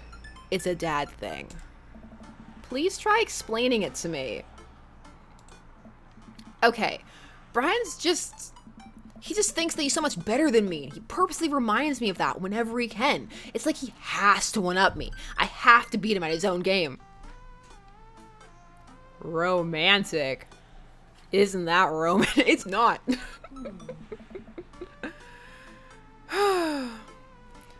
Is that what you think is happening here? Look, are they trying to play it like he doesn't realize he likes him? Because Ethan's not obtuse. He knows what he likes. Because, I mean, knife whittling with Robert. Sexy? Question mark? No, Amanda. Okay, I know that's what's happening. All right, Pops. We should both be getting some sleep. See you in the morning? Night, Panda. I brush my teeth and throw on some pajamas. I climb into bed, set my alarm, and close my eyes. Okay. Sleep. I am wide awake. Rival ship. I can't help but think about the last time I went fishing, hoping that there's something I can glean from it. Give me an edge over Brian. I was about 9 years old. My dad woke me up one morning and told me to get dressed and meet him downstairs. It was still dark out. I had no idea what was going on. Oh, so he's used to it. That's why he just got up and went with Robert. It's a thing that happens to him. But before I knew it, we were both alone on a freezing cold lake. I had to sit there for hours while it got hot and muggy, the air thick with bugs. I picked up mosquito bites while my dad sat in stony silence, fishing pole in one hand and a beer in the other. We didn't catch anything. On the long drive home, my father bought a pack of cigarettes and didn't say a thing. That didn't help. And I think I have some repressed sadness about my father. I'll deal with that later. I'm sitting on a boat in the middle of a body of water. I can't see any land, but I know it's a lake. The water is placid and still. I'm holding a fishing pole. Ethan is turned on by everything. I don't understand why, but it feels like my life depends on catching fish right now. I cast my lure into the water and wait, and wait, and wait. My whole being is filled with hopelessness as I watch the line disappear into the depths below. You used the wrong lure. I look up and see my father. Oh, sorry. You used the wrong lure. Just as he looked that one cold morning, disapproving. I'm panicking now. I pull the lure up and try to grab a different one, but all the lures in my tackle box are exactly the same. I look up at my father for guidance, but he's gone. I try casting again, but I can't hold my footing. My boat tips over and I fall into the water, sinking further and further. I see the multitudes of fish that had been lying just below the surface, all swimming around me as if to taunt me. One fish swims up to me. He has Brian's eyes. You gotta use a neutral buoyancy lure if you're gonna try to catch trout, buddy. I jolt awake to the sound of my alarm. It's fishing day. That would explain the weird dream. I groggily slip on clothes and get ready. I spot Amanda's door half open and see her still curled up in a mountain of blankets. Walking over to her bed, I give her a tiny kiss on her forehead. Fishing day, kiddo. You ready? No. Well, you gotta get up, and I can't do this without you. Also, stop sleeping in your clothes. Amanda pulls her comforter over her head. Never. Amanda. I'll get up. In a minute. All right. Brian should be here in 20, so you better not just go back to sleep. Amanda sticks her hand through the blankets to wave me away. I leave her room and make myself some coffee and another cup with lots of cream and sugar for Amanda whenever she gets up. Amanda eventually wanders in and chugs her coffee while I do word jumbles. I hear the doorbell ring. That must be Brian. Still rubbing our eyes, we walk outside to see Brian. He's decked out in fishing gear. Lies. Daisy's falling asleep next to him. Early bird gets the worm, buddy. You ready to fish? I was born ready. My eyes narrow in on Brian. It's a good day to die. Hop on in, guys. Let's get this fishing party started. I walk over to the driver's side door and open it. Woof woof. Brian's dog immediately hops into the driver's seat, wagging his tail furiously. Can I see your license, sir? Maxwell, let Ethan sit. Maxwell obediently hops into the back to cuddle with Daisy. Amanda settles in next to Maxwell and Daisy and immediately falls asleep. You ready for an adventure? I'm ready for glory. I struggle to stay awake as we drive to the outskirts of town. Country music plays quietly from the radio as I watch trees pass by. So where exactly are we headed? It's about an hour north of here. Little spot I've been going to since I was a kid. My dad used to take me there all the time. I don't think anybody else knows about it. I bought everything we need so that we can catch some trout, have a nice little fire, and enjoy the nature. My fishing pole is in the shop, getting it tuned up. Do you maybe have an extra I could borrow? Well, of course. It's probably not as nice as it sounds like yours is, though. Right. I'm digging a hole here. Ethan, stop. Stop. Now, even if it worked out the lies, like, how much does he have to walk back at this point? He has to walk back so much. That's so awkward. I didn't actually like fishing, but marry me. Finger guns. I stare out at the forest lining the highway. The sun is just barely over the horizon, scattering dusty pink light through the trees. For a split second, I spot a deer grazing on the side of the road before it leaps back into the bush. After a nice quiet drive, Brian eventually tells me to pull off the highway and onto a dirt road. The car bumps along until we reach a clearing that opens up to a magnificent lake. Well, here we are. I step out of the car and help Brian unload our gear as Maxwell runs around us barking. The kids wake up and wander to the shore, where Daisy tries to teach Amanda how to skip rocks. Brian and I carry the tackle boxes and cooler down to the edge of the lake, where he has a canoe waiting. Ah, great. It's still in one piece. Hold on. Help me out with Maxwell. I help Brian place a tiny dog-sized life vest onto Maxwell. Woof, woof.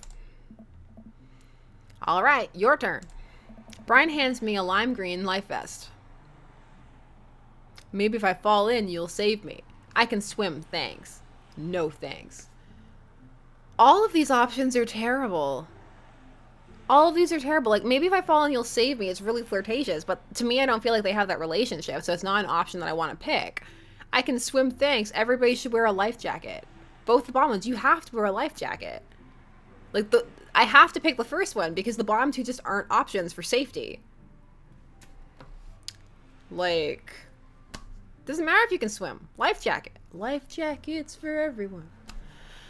Maybe if I fall in, you'll save me. If I fall in, I'm counting on you to rescue me.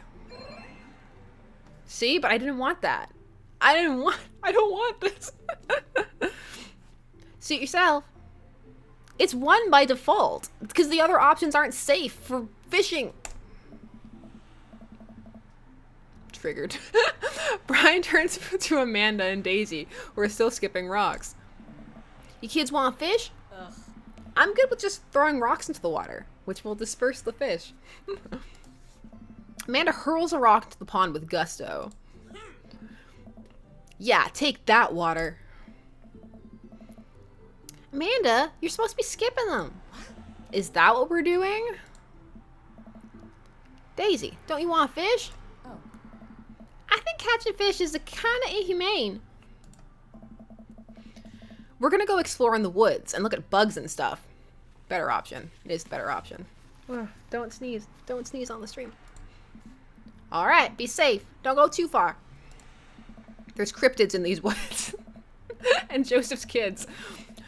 Brian puts the life vest around himself and we throw all of our equipment into the canoe.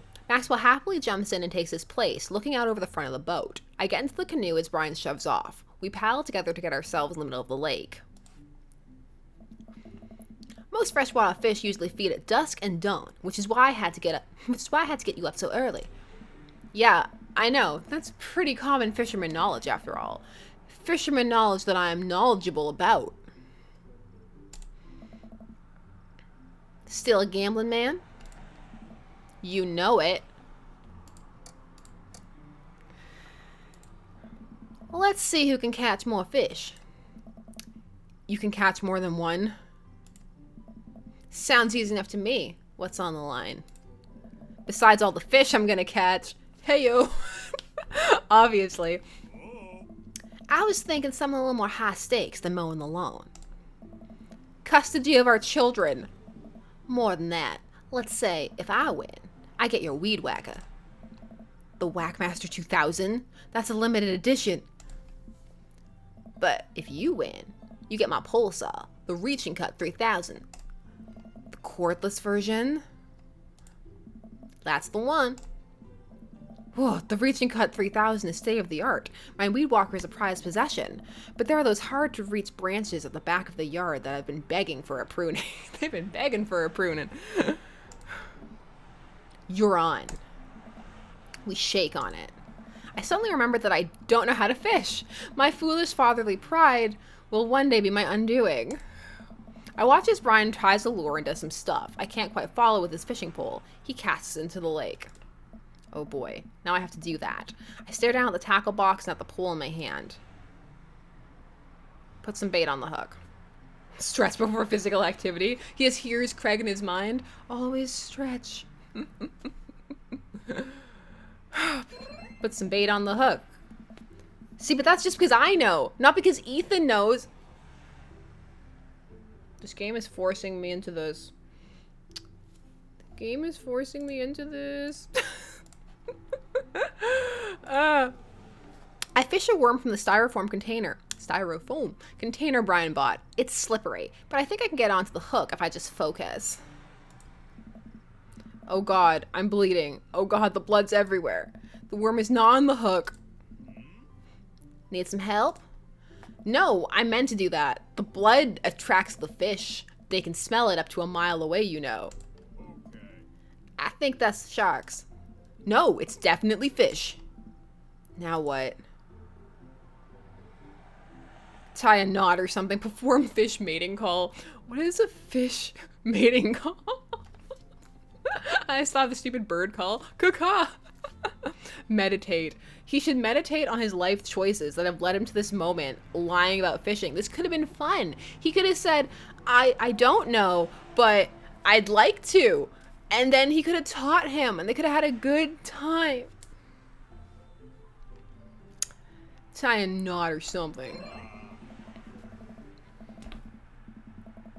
I don't want this. I take my pole and try to tie an elaborate looking knot to impress Brian. The classic hunter's bend. I learned that one in my youth. Yep, this one isn't coming apart anytime soon. With this knot, I will cast my heavenly line upon the unsuspecting water and deliver unto us a bountiful harvest. I look over to Brian. He doesn't seem to be paying attention. No, because he's actually fishing. Let's cast this sucker. I pull my rod back and launch the lure as hard as I can. No. And the lure flies off the line and sails far, far away, landing in the lake with a loud sploosh. Because of course it does. Sorry, I judged the wind speed wrong. This cold air drives the pressure down. Ha! Go ahead and take my pole. I know it's hard switching to a new pole you're not used to. I'll fix up another lure. Brian hands me his pole with a smile. And I just sit there feeling like an idiot. Because we all know at this point that the competition is mostly in Ethan's head, right? Like, this guy is just trying to be his friend. And he's, like, seeing all of this competition. You know? Brian's just a proud dad of his kid. And he wasn't trying to out-brag Ethan. He was just proud of his daughter.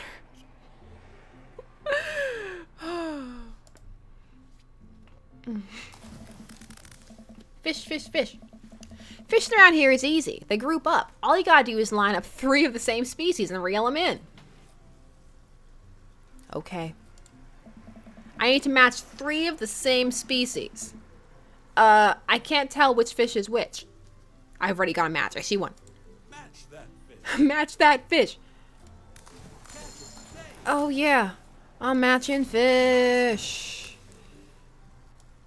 Now you're fishing. I am fishing. Now you're fishing. Now you're fishing. Oh man, I really hoped I would get to play like the equivalent of Bejeweled. I'm so happy. Where are more fish? I got the obvious ones first. Now I need like a hint. Oh, there we go. Nice catch. Thank you. Nice man. Oh yeah. Rainbow trout. Special fish. Nice catch. Oh yeah. Nice match. Whittling was more fun. Match of the day. Match of the day. Please don't tell me that he's good at fishing, because he doesn't need to be rewarded for this. Having a moment. Having one of those moments. Having one of those moments. There is a match here. There. Match of the day. Match of the day. We matching. It takes the concentration Match of the day. for all this glorious matching. Now you're fishing. We're fishing. No, I will not go faster. I will fish at the incompetent pace that Ethan should be fishing at. Nice catch. Nice catch.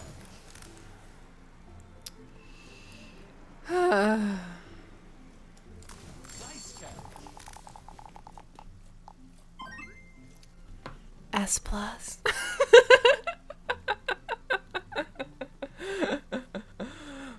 Good work.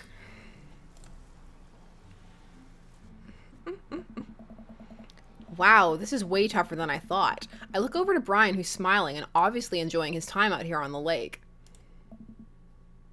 I will crush him. Why though? But why though? Let the man have his fun. Suddenly, the fishing pole jumps in my hand. I reflexively tug it upwards. I think I got something big. The tip of the pole dips down repeatedly and the line starts to run. Reel it in. I finally get the fish right up next to the boat. It's a long, beautiful rainbow trout. Brian hands me a net. It's all yours. I know, Rita. All my bejewel playing paid off. I lean down and notice that my hands are shaking with excitement. This fish is bigger than all the ones Brian caught. That pole saw is mine. The entire canoe tips over with me. I find myself sinking into the lake. I should have taken the life vest. I didn't take the life vest? I thought I just flirted and then took it. What kind of... You always take a life vest because safety comes first. All of a sudden, I'm embraced under the water and pulled into Brian's arms. I'm finally dragged upwards, sputtering water. All of our gear floats on the surface. Maxwell doggy paddles around us in circles, having a great time. Okay. You alright? Does that count as one? Well, seeing as all of our fish now swimming safely back in the lake, I guess so. Brian laughs. That's right. This is why you wear life vests. Let's get you to shore. Brian and I flip the canoe back over and fill it with our now soaking wet gear. We row back to the shore with Maxwell in tow. Once we get to the beach, Maxwell darts off into the woods. Brian takes off his shirt. Dots of lake water glisten in the sun across his strong back. Man, all that general contracting must have built that guy like an ox. It's a good build. It's a good look. I hope he doesn't notice me staring. I'm gonna get a fire going so we can dry off. Wanna hand me yours? Yes, okay. I reluctantly take off my own shirt and toss it to Brian. I suddenly wish I had done more sit-ups in my life, or any sit-ups at all, really.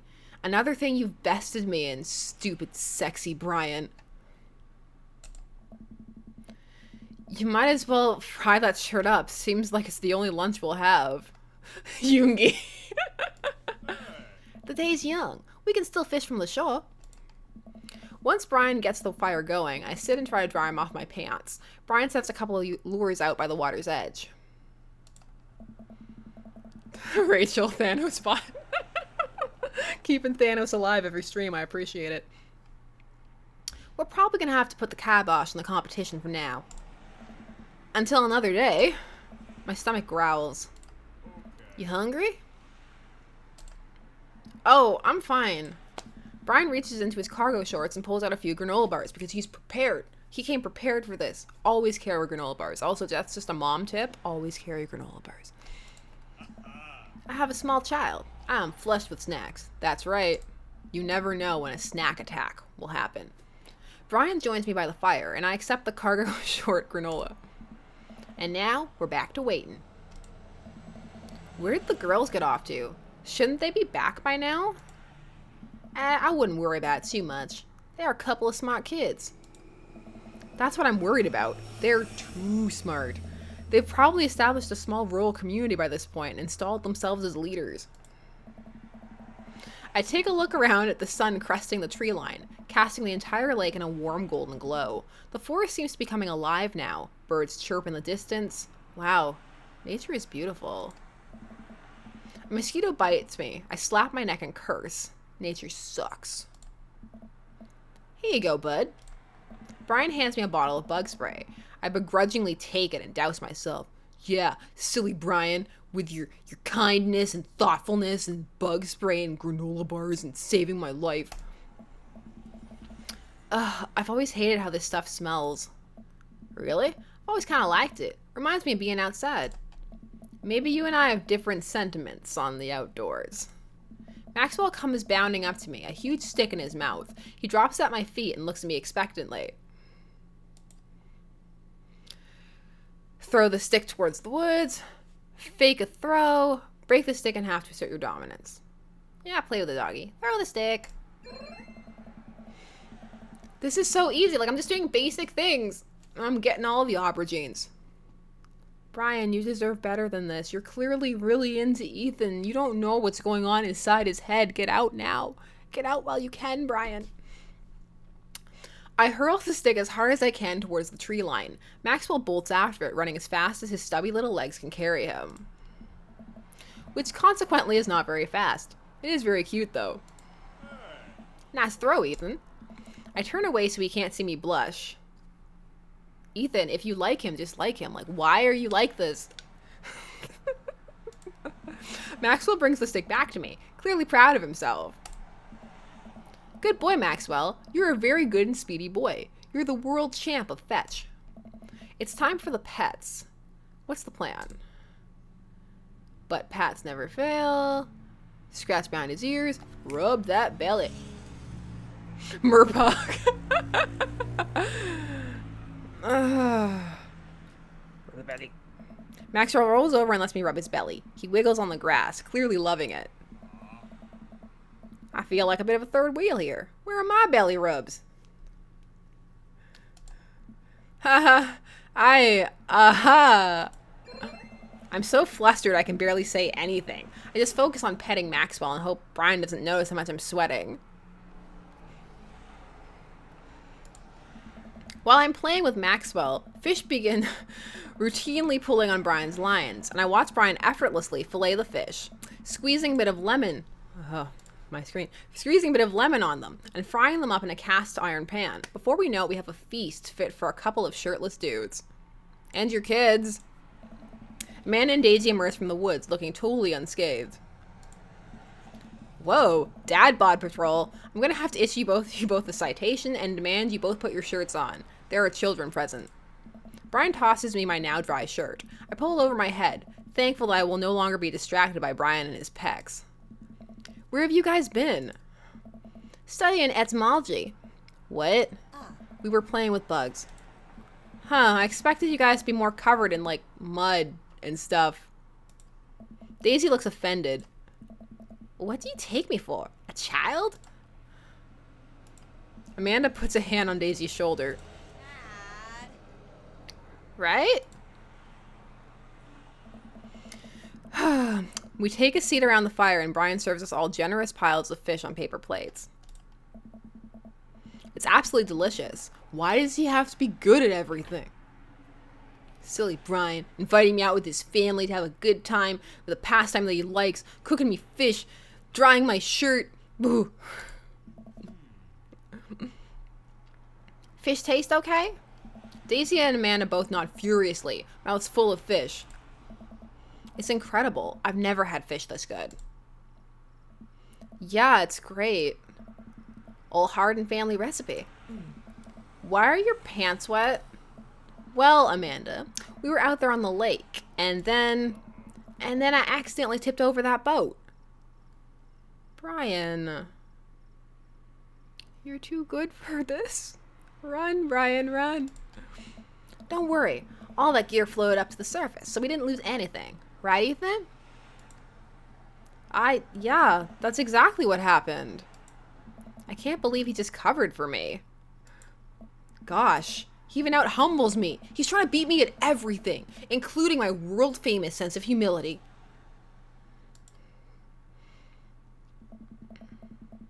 We finish our fish and end up playing catch with Maxwell for a little while, before we decide to head out. After cleaning up the camp, we pack up the station wagon and let Maxwell into the back seat. The poor pup falls asleep in a cuddle puddle with Amanda and Daisy. They've had a long day. Been an ordeal today, bud. Let me drive you guys home. I know, Emmeline, right? Brian X. Craig. Craig would be all over this. I want to prove that I'm the most awake dad in the block, but yeah, I'm beat. Fine. As we drive away, I take one last look at the lake disappearing behind us and smile. I rest my head on the window against, and the low rumble of the dirt road beneath us lulls me into a peaceful sleep. Hey, sleepyhead. I open my eyes and realize that I had dozed off in the car. I self-consciously wipe a bit of drool off my chin. Oh, hey, I was resting my eyes. Ethan X Human Maxwell. Just in case we suddenly have to jump into any sort of conflict, so I'm super awake for it. And ready to fight. With my strong arms. It's all good. You're on some rest, buddy. Thanks for coming out with us today. I had a lot of fun with you. Brian, why? Why? You're so nice. Why? Luna. Thanks for inviting us. I also had fun, actually. Glad to hear it. Take it easy, yeah? You too. Take it the easiest. Brian chuckles to himself as he unloads the car. Amanda and I get inside and immediately collapse on the couch. Long day. Yep. I was so close to that pulsa. Pulsa? Yeah, Brian and I were competing to see who could catch the most fish, and... Ugh, stop. Why do you care so much? Amanda Panda, just look at that guy. He so obviously got my number, and he's rubbing it in my... Dad, I love you, but you're kind of dumb sometimes.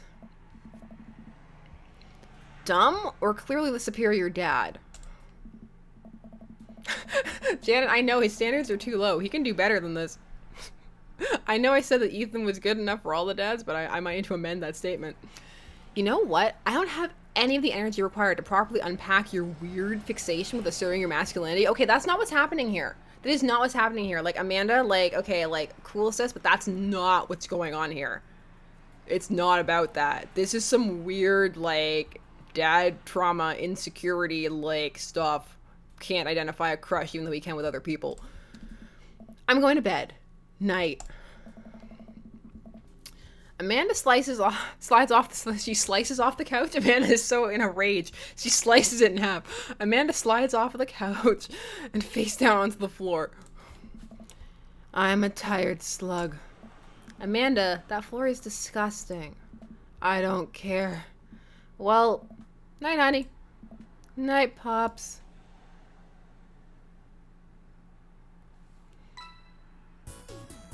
F. F. N for never again. I knew we were gonna get an S. What an amazing date! I knew we were gonna get an S. Welcome. You've got dads.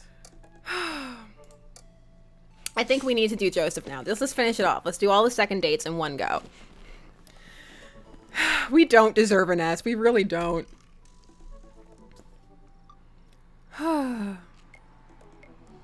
Okay, let's I know, S plus. Joseph, adultery. I'm double saving. I know I just did, but it's like a tick. Hey, want to commit some adultery?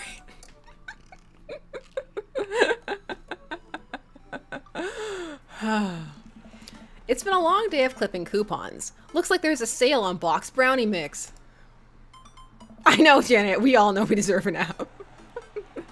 That reminds me. I wonder what Joseph's up to. That's right. Boat ropes. I should see if he wants to hang out. Tie some boat ropes with me. Or if he wants to go to the store with me and use these coupons. Looks like he's online. Is that what he thinks of him? Hey, you want to come help me use my coupons? Hey, Joseph, want to hang? It takes a moment for Joseph to respond. Ethan, hope you finally recovered from your brownie-induced coma. And I know I promised you a fun hang, but tonight I'm actually chaperoning a youth group mixer. Amanda's invited, of course. If you're not doing anything, you should come. Why does everybody invite Ethan to chaperone with them? Like, that looks like a man who can chaperone. Oh, that sounds nice.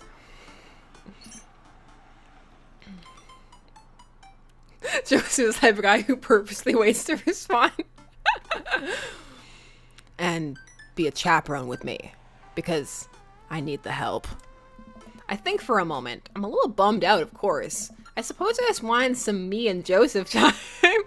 Maybe to get to know him a little better. He's a married man. What the heck? My friend needs help. I type back. Buddy, if you need me, you got me. Just tell me where I need to be tonight. That is a booty call reply text. If you need me, you got me. Just tell me where and when. Oh. I knock on Amanda's door and peek in. Hey, Amanda. I'm about to head out. Yes. Where are you off to? Are you going to go extreme couponing? I'm actually going to go chaperone this youth mixer dance thing that's happening at Joseph's Church. Joseph Church. That's woo. Got cults on the brain. He says you're invited, but if you don't want to come, I'll cover for you. You know what? I'm down. Maybe I can make some new friends. That's a good attitude. But I'll have you know that I'm mostly doing this for the potential of free food. Thank you, Amanda. You get 4 daughter points today. Can I trade them in for a daughter lava lamp? Sorry, you only have enough. She already has one. You only have enough for a daughter spider ring, or some of those daughter plastic jumpy frogs. I like those things. Luna. Oh. Then try their hardest. It's inspirational.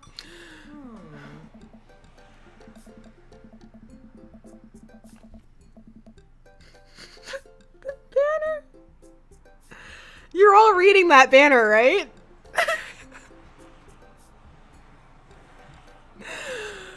Whew, I've recovered.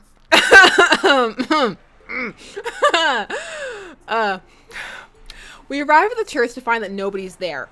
There are decorations and balloons and banners and everything, but no youths. I've been to a couple of dances in my life. Not that I want to paint myself as some sort of dance expert, but generally dances require people. And those people need to be dancing. I can't, this banner. Poor Joseph. Oh, all of a sudden Joseph jogs up to us. He looks frazzled. You're here. I need your help. Joseph gestures to the hand-painted banner hanging above the church doors. It reads, Jesus is coming. Yikes. Well, that's certainly a thing. God made all things, Amanda. Including this banner. Except for the banner. Ernest made that.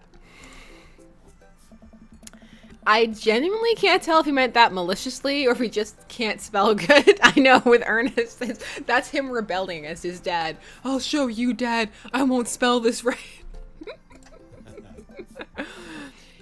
You know what God also does? Forgives. He forgives teenagers, and he never, ever breaks their box mods. Are you gonna go break Ernest's box mod? No, Amanda. That would be a sin. I think it's the one right after Sloth. Ethan, I need your help getting this down before anyone sees it. I can swing that. Amanda, can you help? Physical labor, huh? Amanda begins rapidly scanning most of the empty room, looking for an escape route of her own. I have to go set up the food. The food's already set up. I'm gonna do a final inspection. Pass on the food to make sure it's up to code. I'm gonna go eat your food. Amanda's able to bolt away before myself or Joseph can get another word in. Ooh, she can really book it when she wants to. Her father was a giant pair of legs. I dated some giant arms once, but it turns out they were all right. You must have been devastated.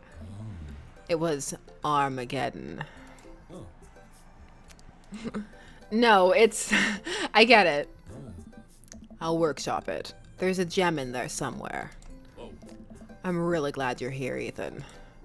Are you enjoying my company, or did you just lure me out here for my strong arms and height advantage? A little of both. It's always something with you, Joseph. Wink. He's winked at us. Something handsome and pious. Stop it. You're married. You're not that pious. Debatable. You just alluded to breaking a child's vape pen. I would have lost the debate. You ready to do this? Let's make some magic happen. Magic isn't real, Ethan. God said that. God was also a bush one time. True. Joseph and I grab a stepladder and walk over to Ernest's banner. Oh, that Ernest had one final trick up his sleeve. Looks like this nightmare is stapled and taped 6 ways from Sunday. Any ideas? What happened to your strong arms and height advantage? All right, I forgot about those. But I realized my oversized dad fingers are far too large to get leverage on the tiny staples. You got a hammer? I can use to pry these off. Ethan, this is a church. We get a little nervous around hammers and nails. Joseph, you're the worst. You're the worst. Yeah. I'm kidding. We don't have a hammer. Eh? But we have to hurry. The use will be here any moment, and I'll never hear the end of this if we don't fix it. Yeah, I'll bet. Wait, I have an idea. I run to grab the marker that Ernest used to draw this thing and jump back on the ladder. We can't get it down. We can send a different message. I only got one shot here. Saving. I gotta fix this banner. Jesus is cumin. Jesus isn't coming. Jesus is calming.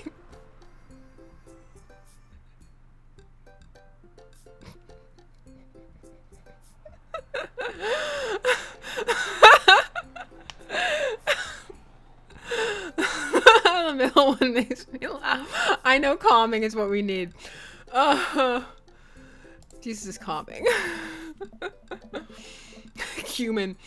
I'm able to turn the U into an A and an L somehow. It's a little tight, but it works. Jesus is cumin. Just all of the spices. Well, that's true, I guess. Bask in his calming presence, Joseph. Relax. Crisis averted.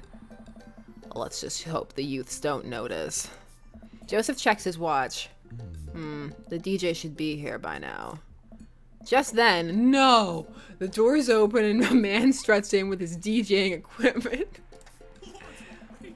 Wait, you're not the usual guy. What happened to Evan? Evan knew exactly when to play the Cupid Shuffle. And that is important. You gotta know when to play the Cupid Shuffle. Hey, I am not Evan. Evan sold all of his DJ equipment to backpack through Europe, so I'm filling in for him. I do envy him, though. What I would give to drop everything and start over. Haha.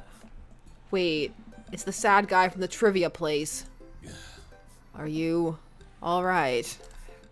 Alright, I'm better than I'm alright. I'm DJ Spin Master Quinn.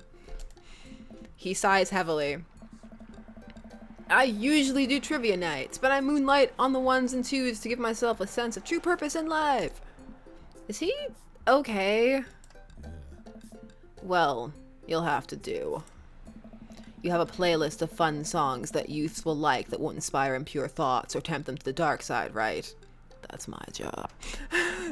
The DJ thinks for a moment. Believe me, buddy, I got what you need. Okay, great. I'll let you get set up. The DJ leaves. Let's keep an eye on this one. He sounded like he was just gonna play Creep by Radiohead on repeat. After some time, kids from the community start filing into the dance hall. Some of them seem to notice our sign hack, but they don't seem to care. Most of the kids group off into tiny clusters, standing in circles and casting sideways glances at the other groups of teens. Man, I do not miss being a teenager at social functions. Hey, party people! Everyone in the room turns their attention to the DJ. DJ Spin Master Quinn coming at you with the sound that people won't. Is it DJ Quinn leaving? Pfft, we're off to a good start. This next tune goes out to all the ladies in the audience. Ladies, let me hear you say yeah. A few half-hearted yeahs echo throughout the crowd. All right. He sighs again. Man, it's been a heavy couple days.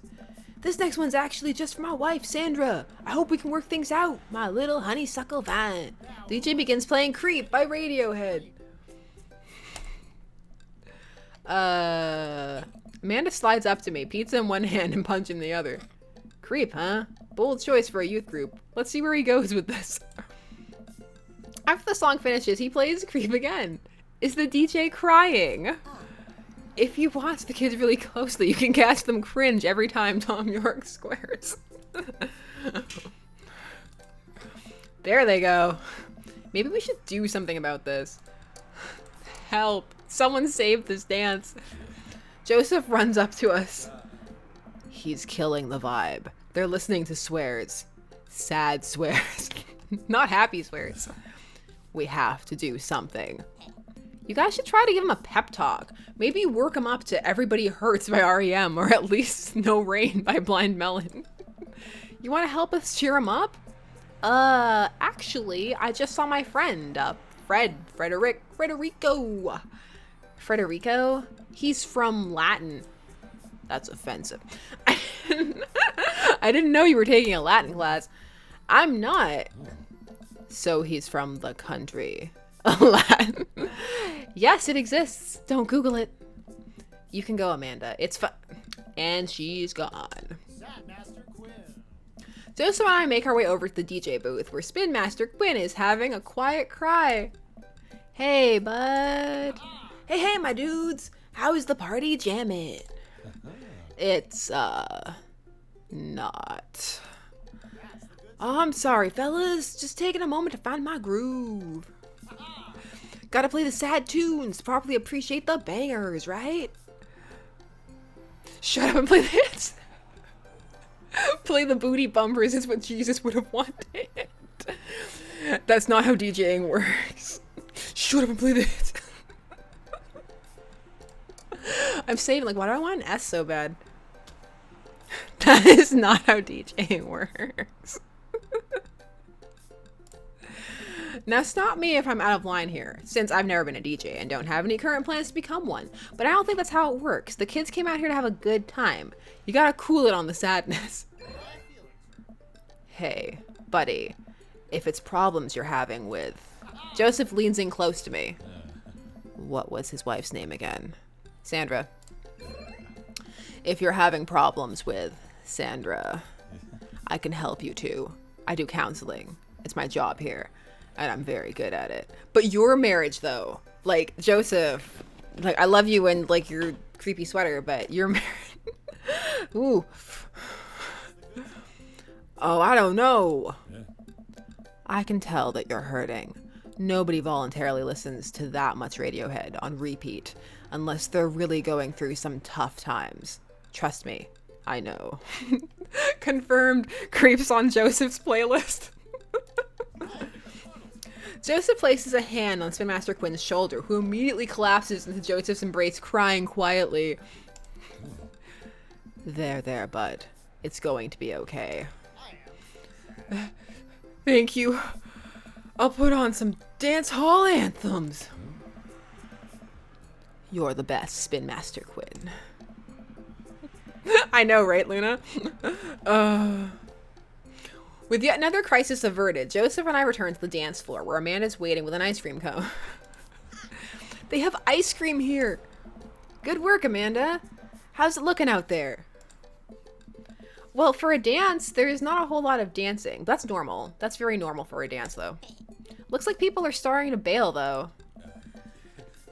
This is a disaster. Don't be so hard on yourself. This ice cream, top notch. I'm sorry for dragging you into this, Ethan. You and Amanda should just go home. I'm not gonna make you stay here for the train wreck. It's not a disaster. We can still fix this. We can... I suddenly realize what we have to do. I have to sneeze.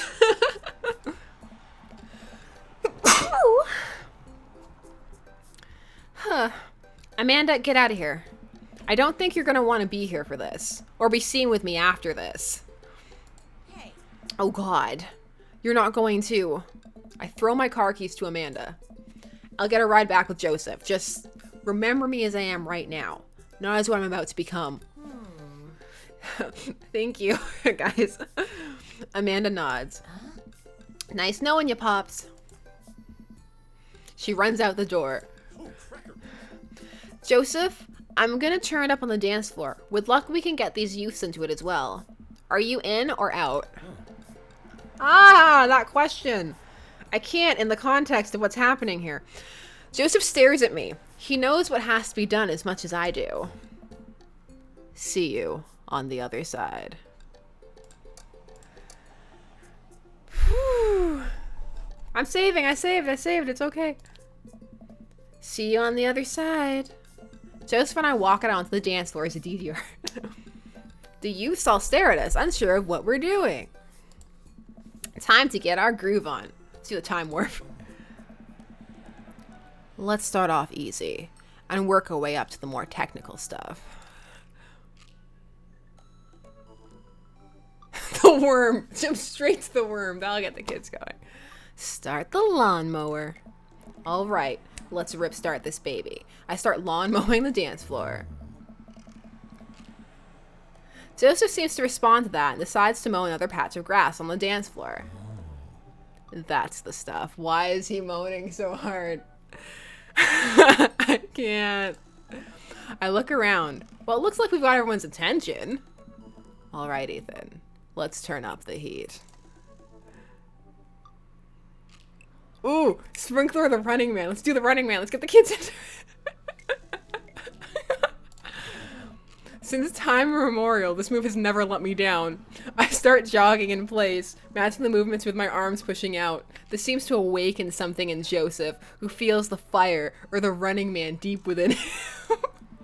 I look around to the youths. They're getting into it. Keep it up. I think they're coming around. Ooh, hammer slide. I try to do the hammer slide. Honestly, it's not a bad bit, but the kids don't get into it. Good effort, buddy. But I think that pan flashed a little too long ago. Oh, no. No. No. I'm reloading. I'm so tempted to reload. That's so sad. Load.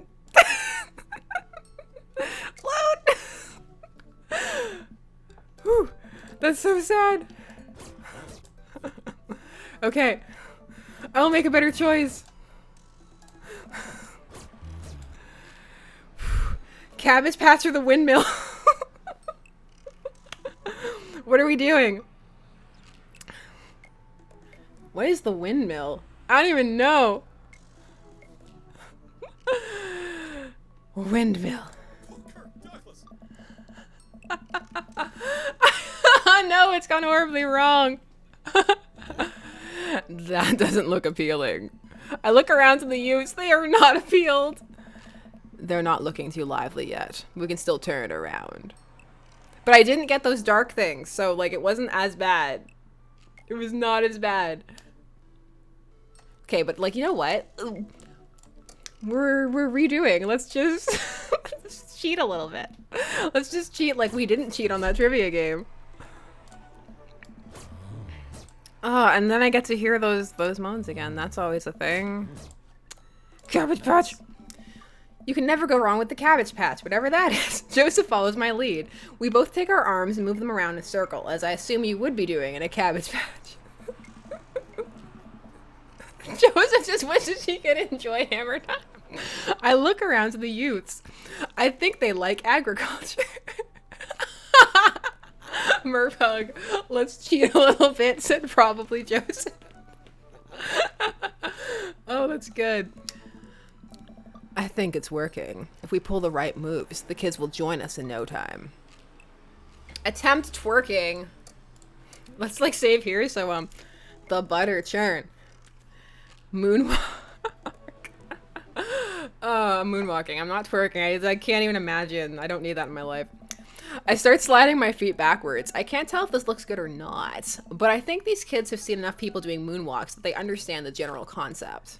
Joseph makes a moonwalk attempt as well. Surprisingly, dude pulls it off flawlessly. More like zucchini patch. I look around to the youths. They're cheering. All right, time for the big finish. Lift Joseph up. Dirty Dancing style. How could I not save and try that? I approach Joseph and motion I'm about to lift him up. Are you strong enough to do that? I don't know. Without regard for human safety, I summon all of my might and lift Joseph above my head. It isn't quite Dirty Dancing, but Joseph is a good sport and spreads his arms while I spin him in a circle. I look at the crowd. They seem to love it. The kids swarm the dance floor. They're all laughing and dancing to the music. Looks like our job here is done. Somewhat obligingly, the kids take the dance floor and start to move around. Before long, they've started to laugh and enjoy themselves. It was dicey, but we've done our jobs. Come on. The rest of the chaperones will take it from here. What? I have something to show you. Joseph leads me out of the main room and down various darkened corridors of the church. I can barely see anything and find myself tripping over my own feet. Joseph? I think I lost you. His hand finds mine in the darkness. I'm right here. I'm glad he can't see me blush. We keep walking. Where are we? This church is huge. We're almost there. I actually have to admit that I was a little dishonest with you. I didn't just invite you out here to help me chaperone. What happened to lying being one of the 10 things you're not supposed to do? I think there's an exception when you're trying to surprise a friend. Joseph closes the door behind us. I guess we're in our random room in the depths of his church. What could he possibly have planned? So, last time we talked about escaping to an island where we could live out an easy tropical lifestyle, where our only worry is trying to find that lost shaker of salt. Story of my life. Where's that salt shaker? Since we can't actually do that, I figured I could bring a little bit of the tropics to Maple Bay. It's not quite Margaritaville, but something like it. Joseph throws on the lights. Welcome to the Margarita Zone. I look around as my eyes adjust to the light. It's his office, but there are twinkle lights strung across the walls, little garlands of fake flowers, and 2 beach chairs set up in the front of the desk. There's a blender and 2 glasses sitting on the table. Ukulele music plays softly in the background. Joseph, this is amazing. There's no pop tops to step on here, buddy. You did this for me? Joseph takes a seat and gestures for me to do the same. Oh. I did this for us. I think we both earned it. I settle in while Joseph pours us both some margaritas. Mary's sitting in the corner. You really went all out. Nice. I have a flair for the dramatic, and you can't lead the community if you don't know how to make a good margarita. I take a sip of mine. This is a killer margarita. I would follow this man. That's how he converts people. Do you think the dance is going okay without our sick dance moves? No, not here. You're missing the point of Margarita Zone. Oh. Margarita Zone is a place of rest and relaxation. It's a place where you can kick your feet up and forget about your worries for a time.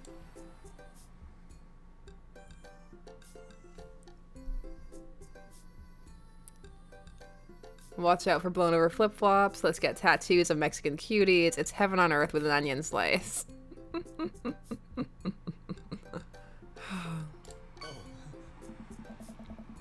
Ha ha! I'm so bad at this date.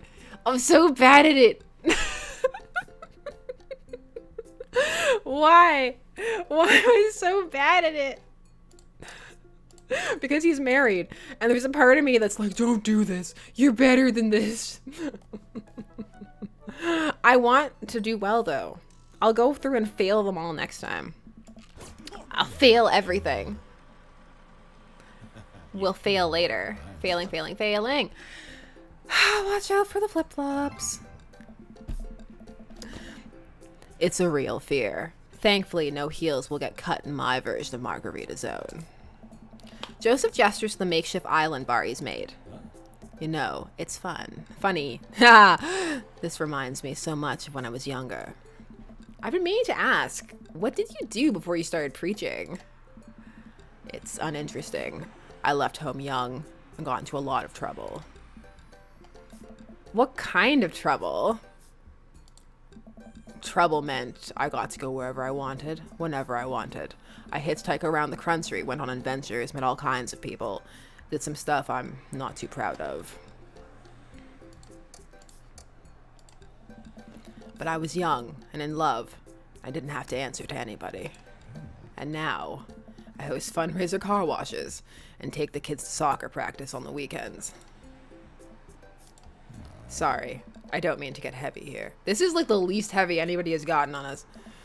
It's okay. Seems like you spend a lot of time taking care of others, but not enough time taking care of yourself. Or your marriage. If you need to talk about it, I'm here for you. Joseph stares deeply into the blender filled with ice and margarita mix.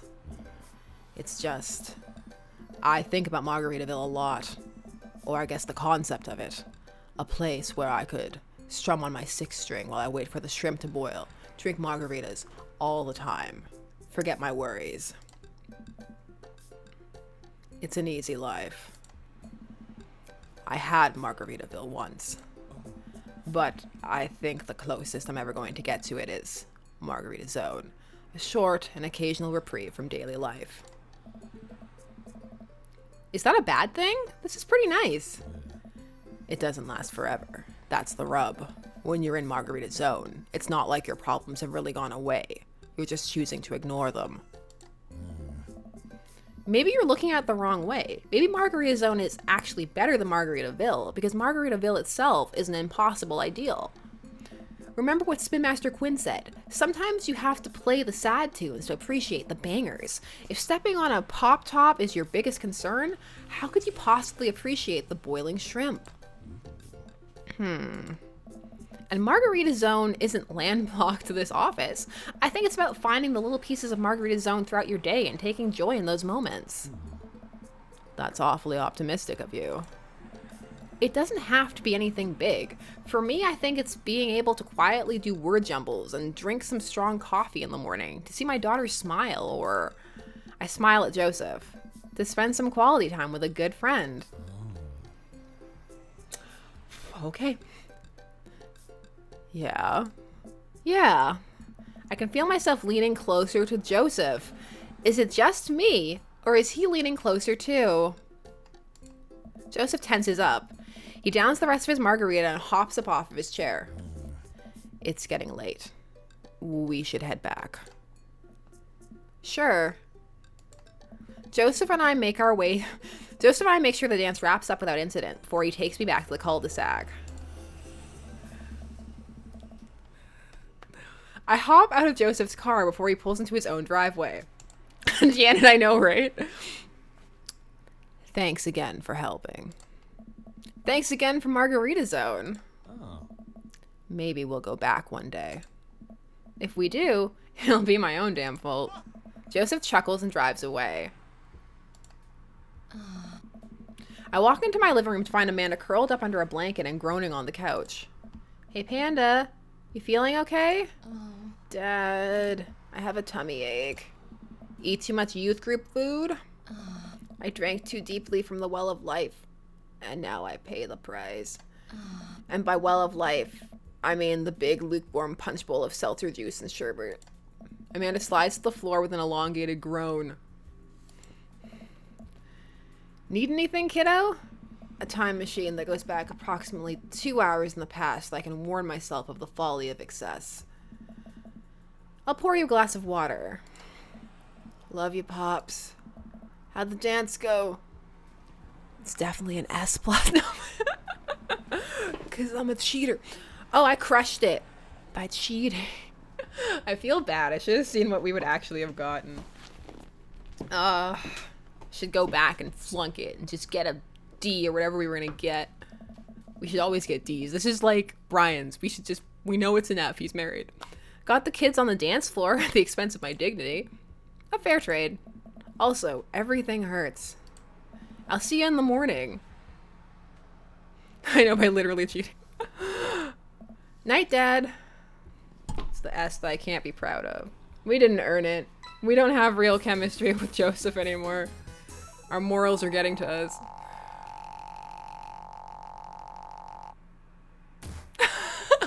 Wendy, it's okay. Cheating is an essential part of Joseph's life.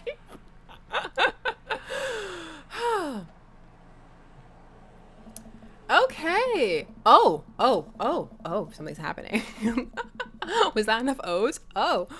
Another dreary night, another listless stroll through Maple Bay. I've already been bonding with the community at Jim and Kim's lately.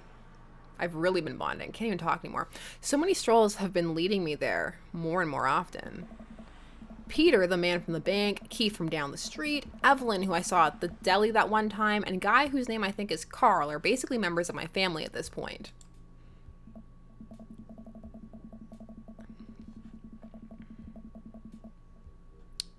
In fact, I heard Neil, the surly bartender, mention that tonight is Keith from down the street's birthday, and that he'd have to get that little guy a little cake for his special day.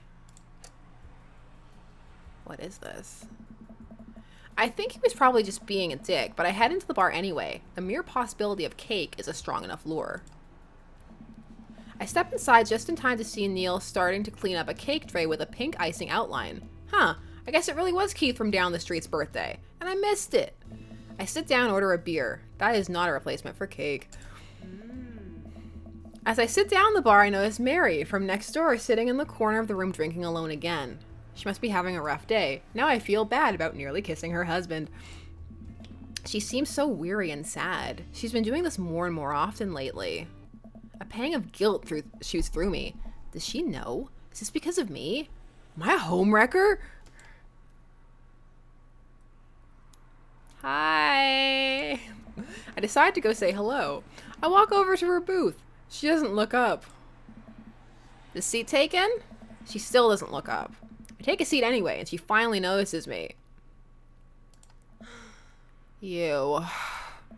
Okay, this was maybe not the best idea. Hi, hey. Hey. Having fun with your new best friend, Joseph? He's a great... I'm so glad. I'm happy for you, too. Mary, I'm not. Yes, you are, Ethan. I'd never accuse you of anything uncouth, Ethan. You're just having an innocent, very platonic time with my husband. A supportive friendship. Come on. You're a good friend, aren't you?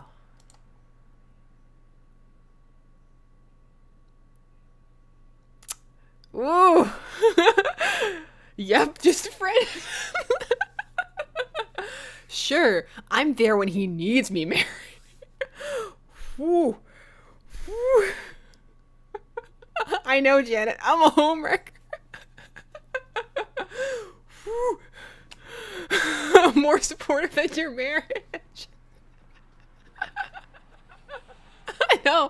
I'm so tempted by the last one. It's such like a, where are you? I'm there when he needs me. Like, oh, she doesn't need that. Like, sure? That seems like a thing that Ethan would say. That's funny. Joseph usually likes his friends to at least have a spine. Hey!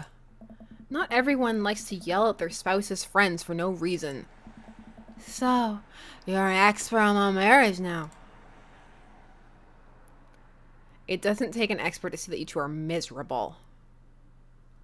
Yeah, it doesn't take an expert to see that you two are miserable. Then what does that make you? We were miserable a long time before you started poking into our business, buddy boy. Don't come around thinking you're some paragon of empathy just because you got involved where you weren't welcome. Mary takes a long sip of her drink. This was a mistake! You know, you're a really nice type. I'm surprised. Mary pays her tab and strides right out of Jim and Kim's without looking back.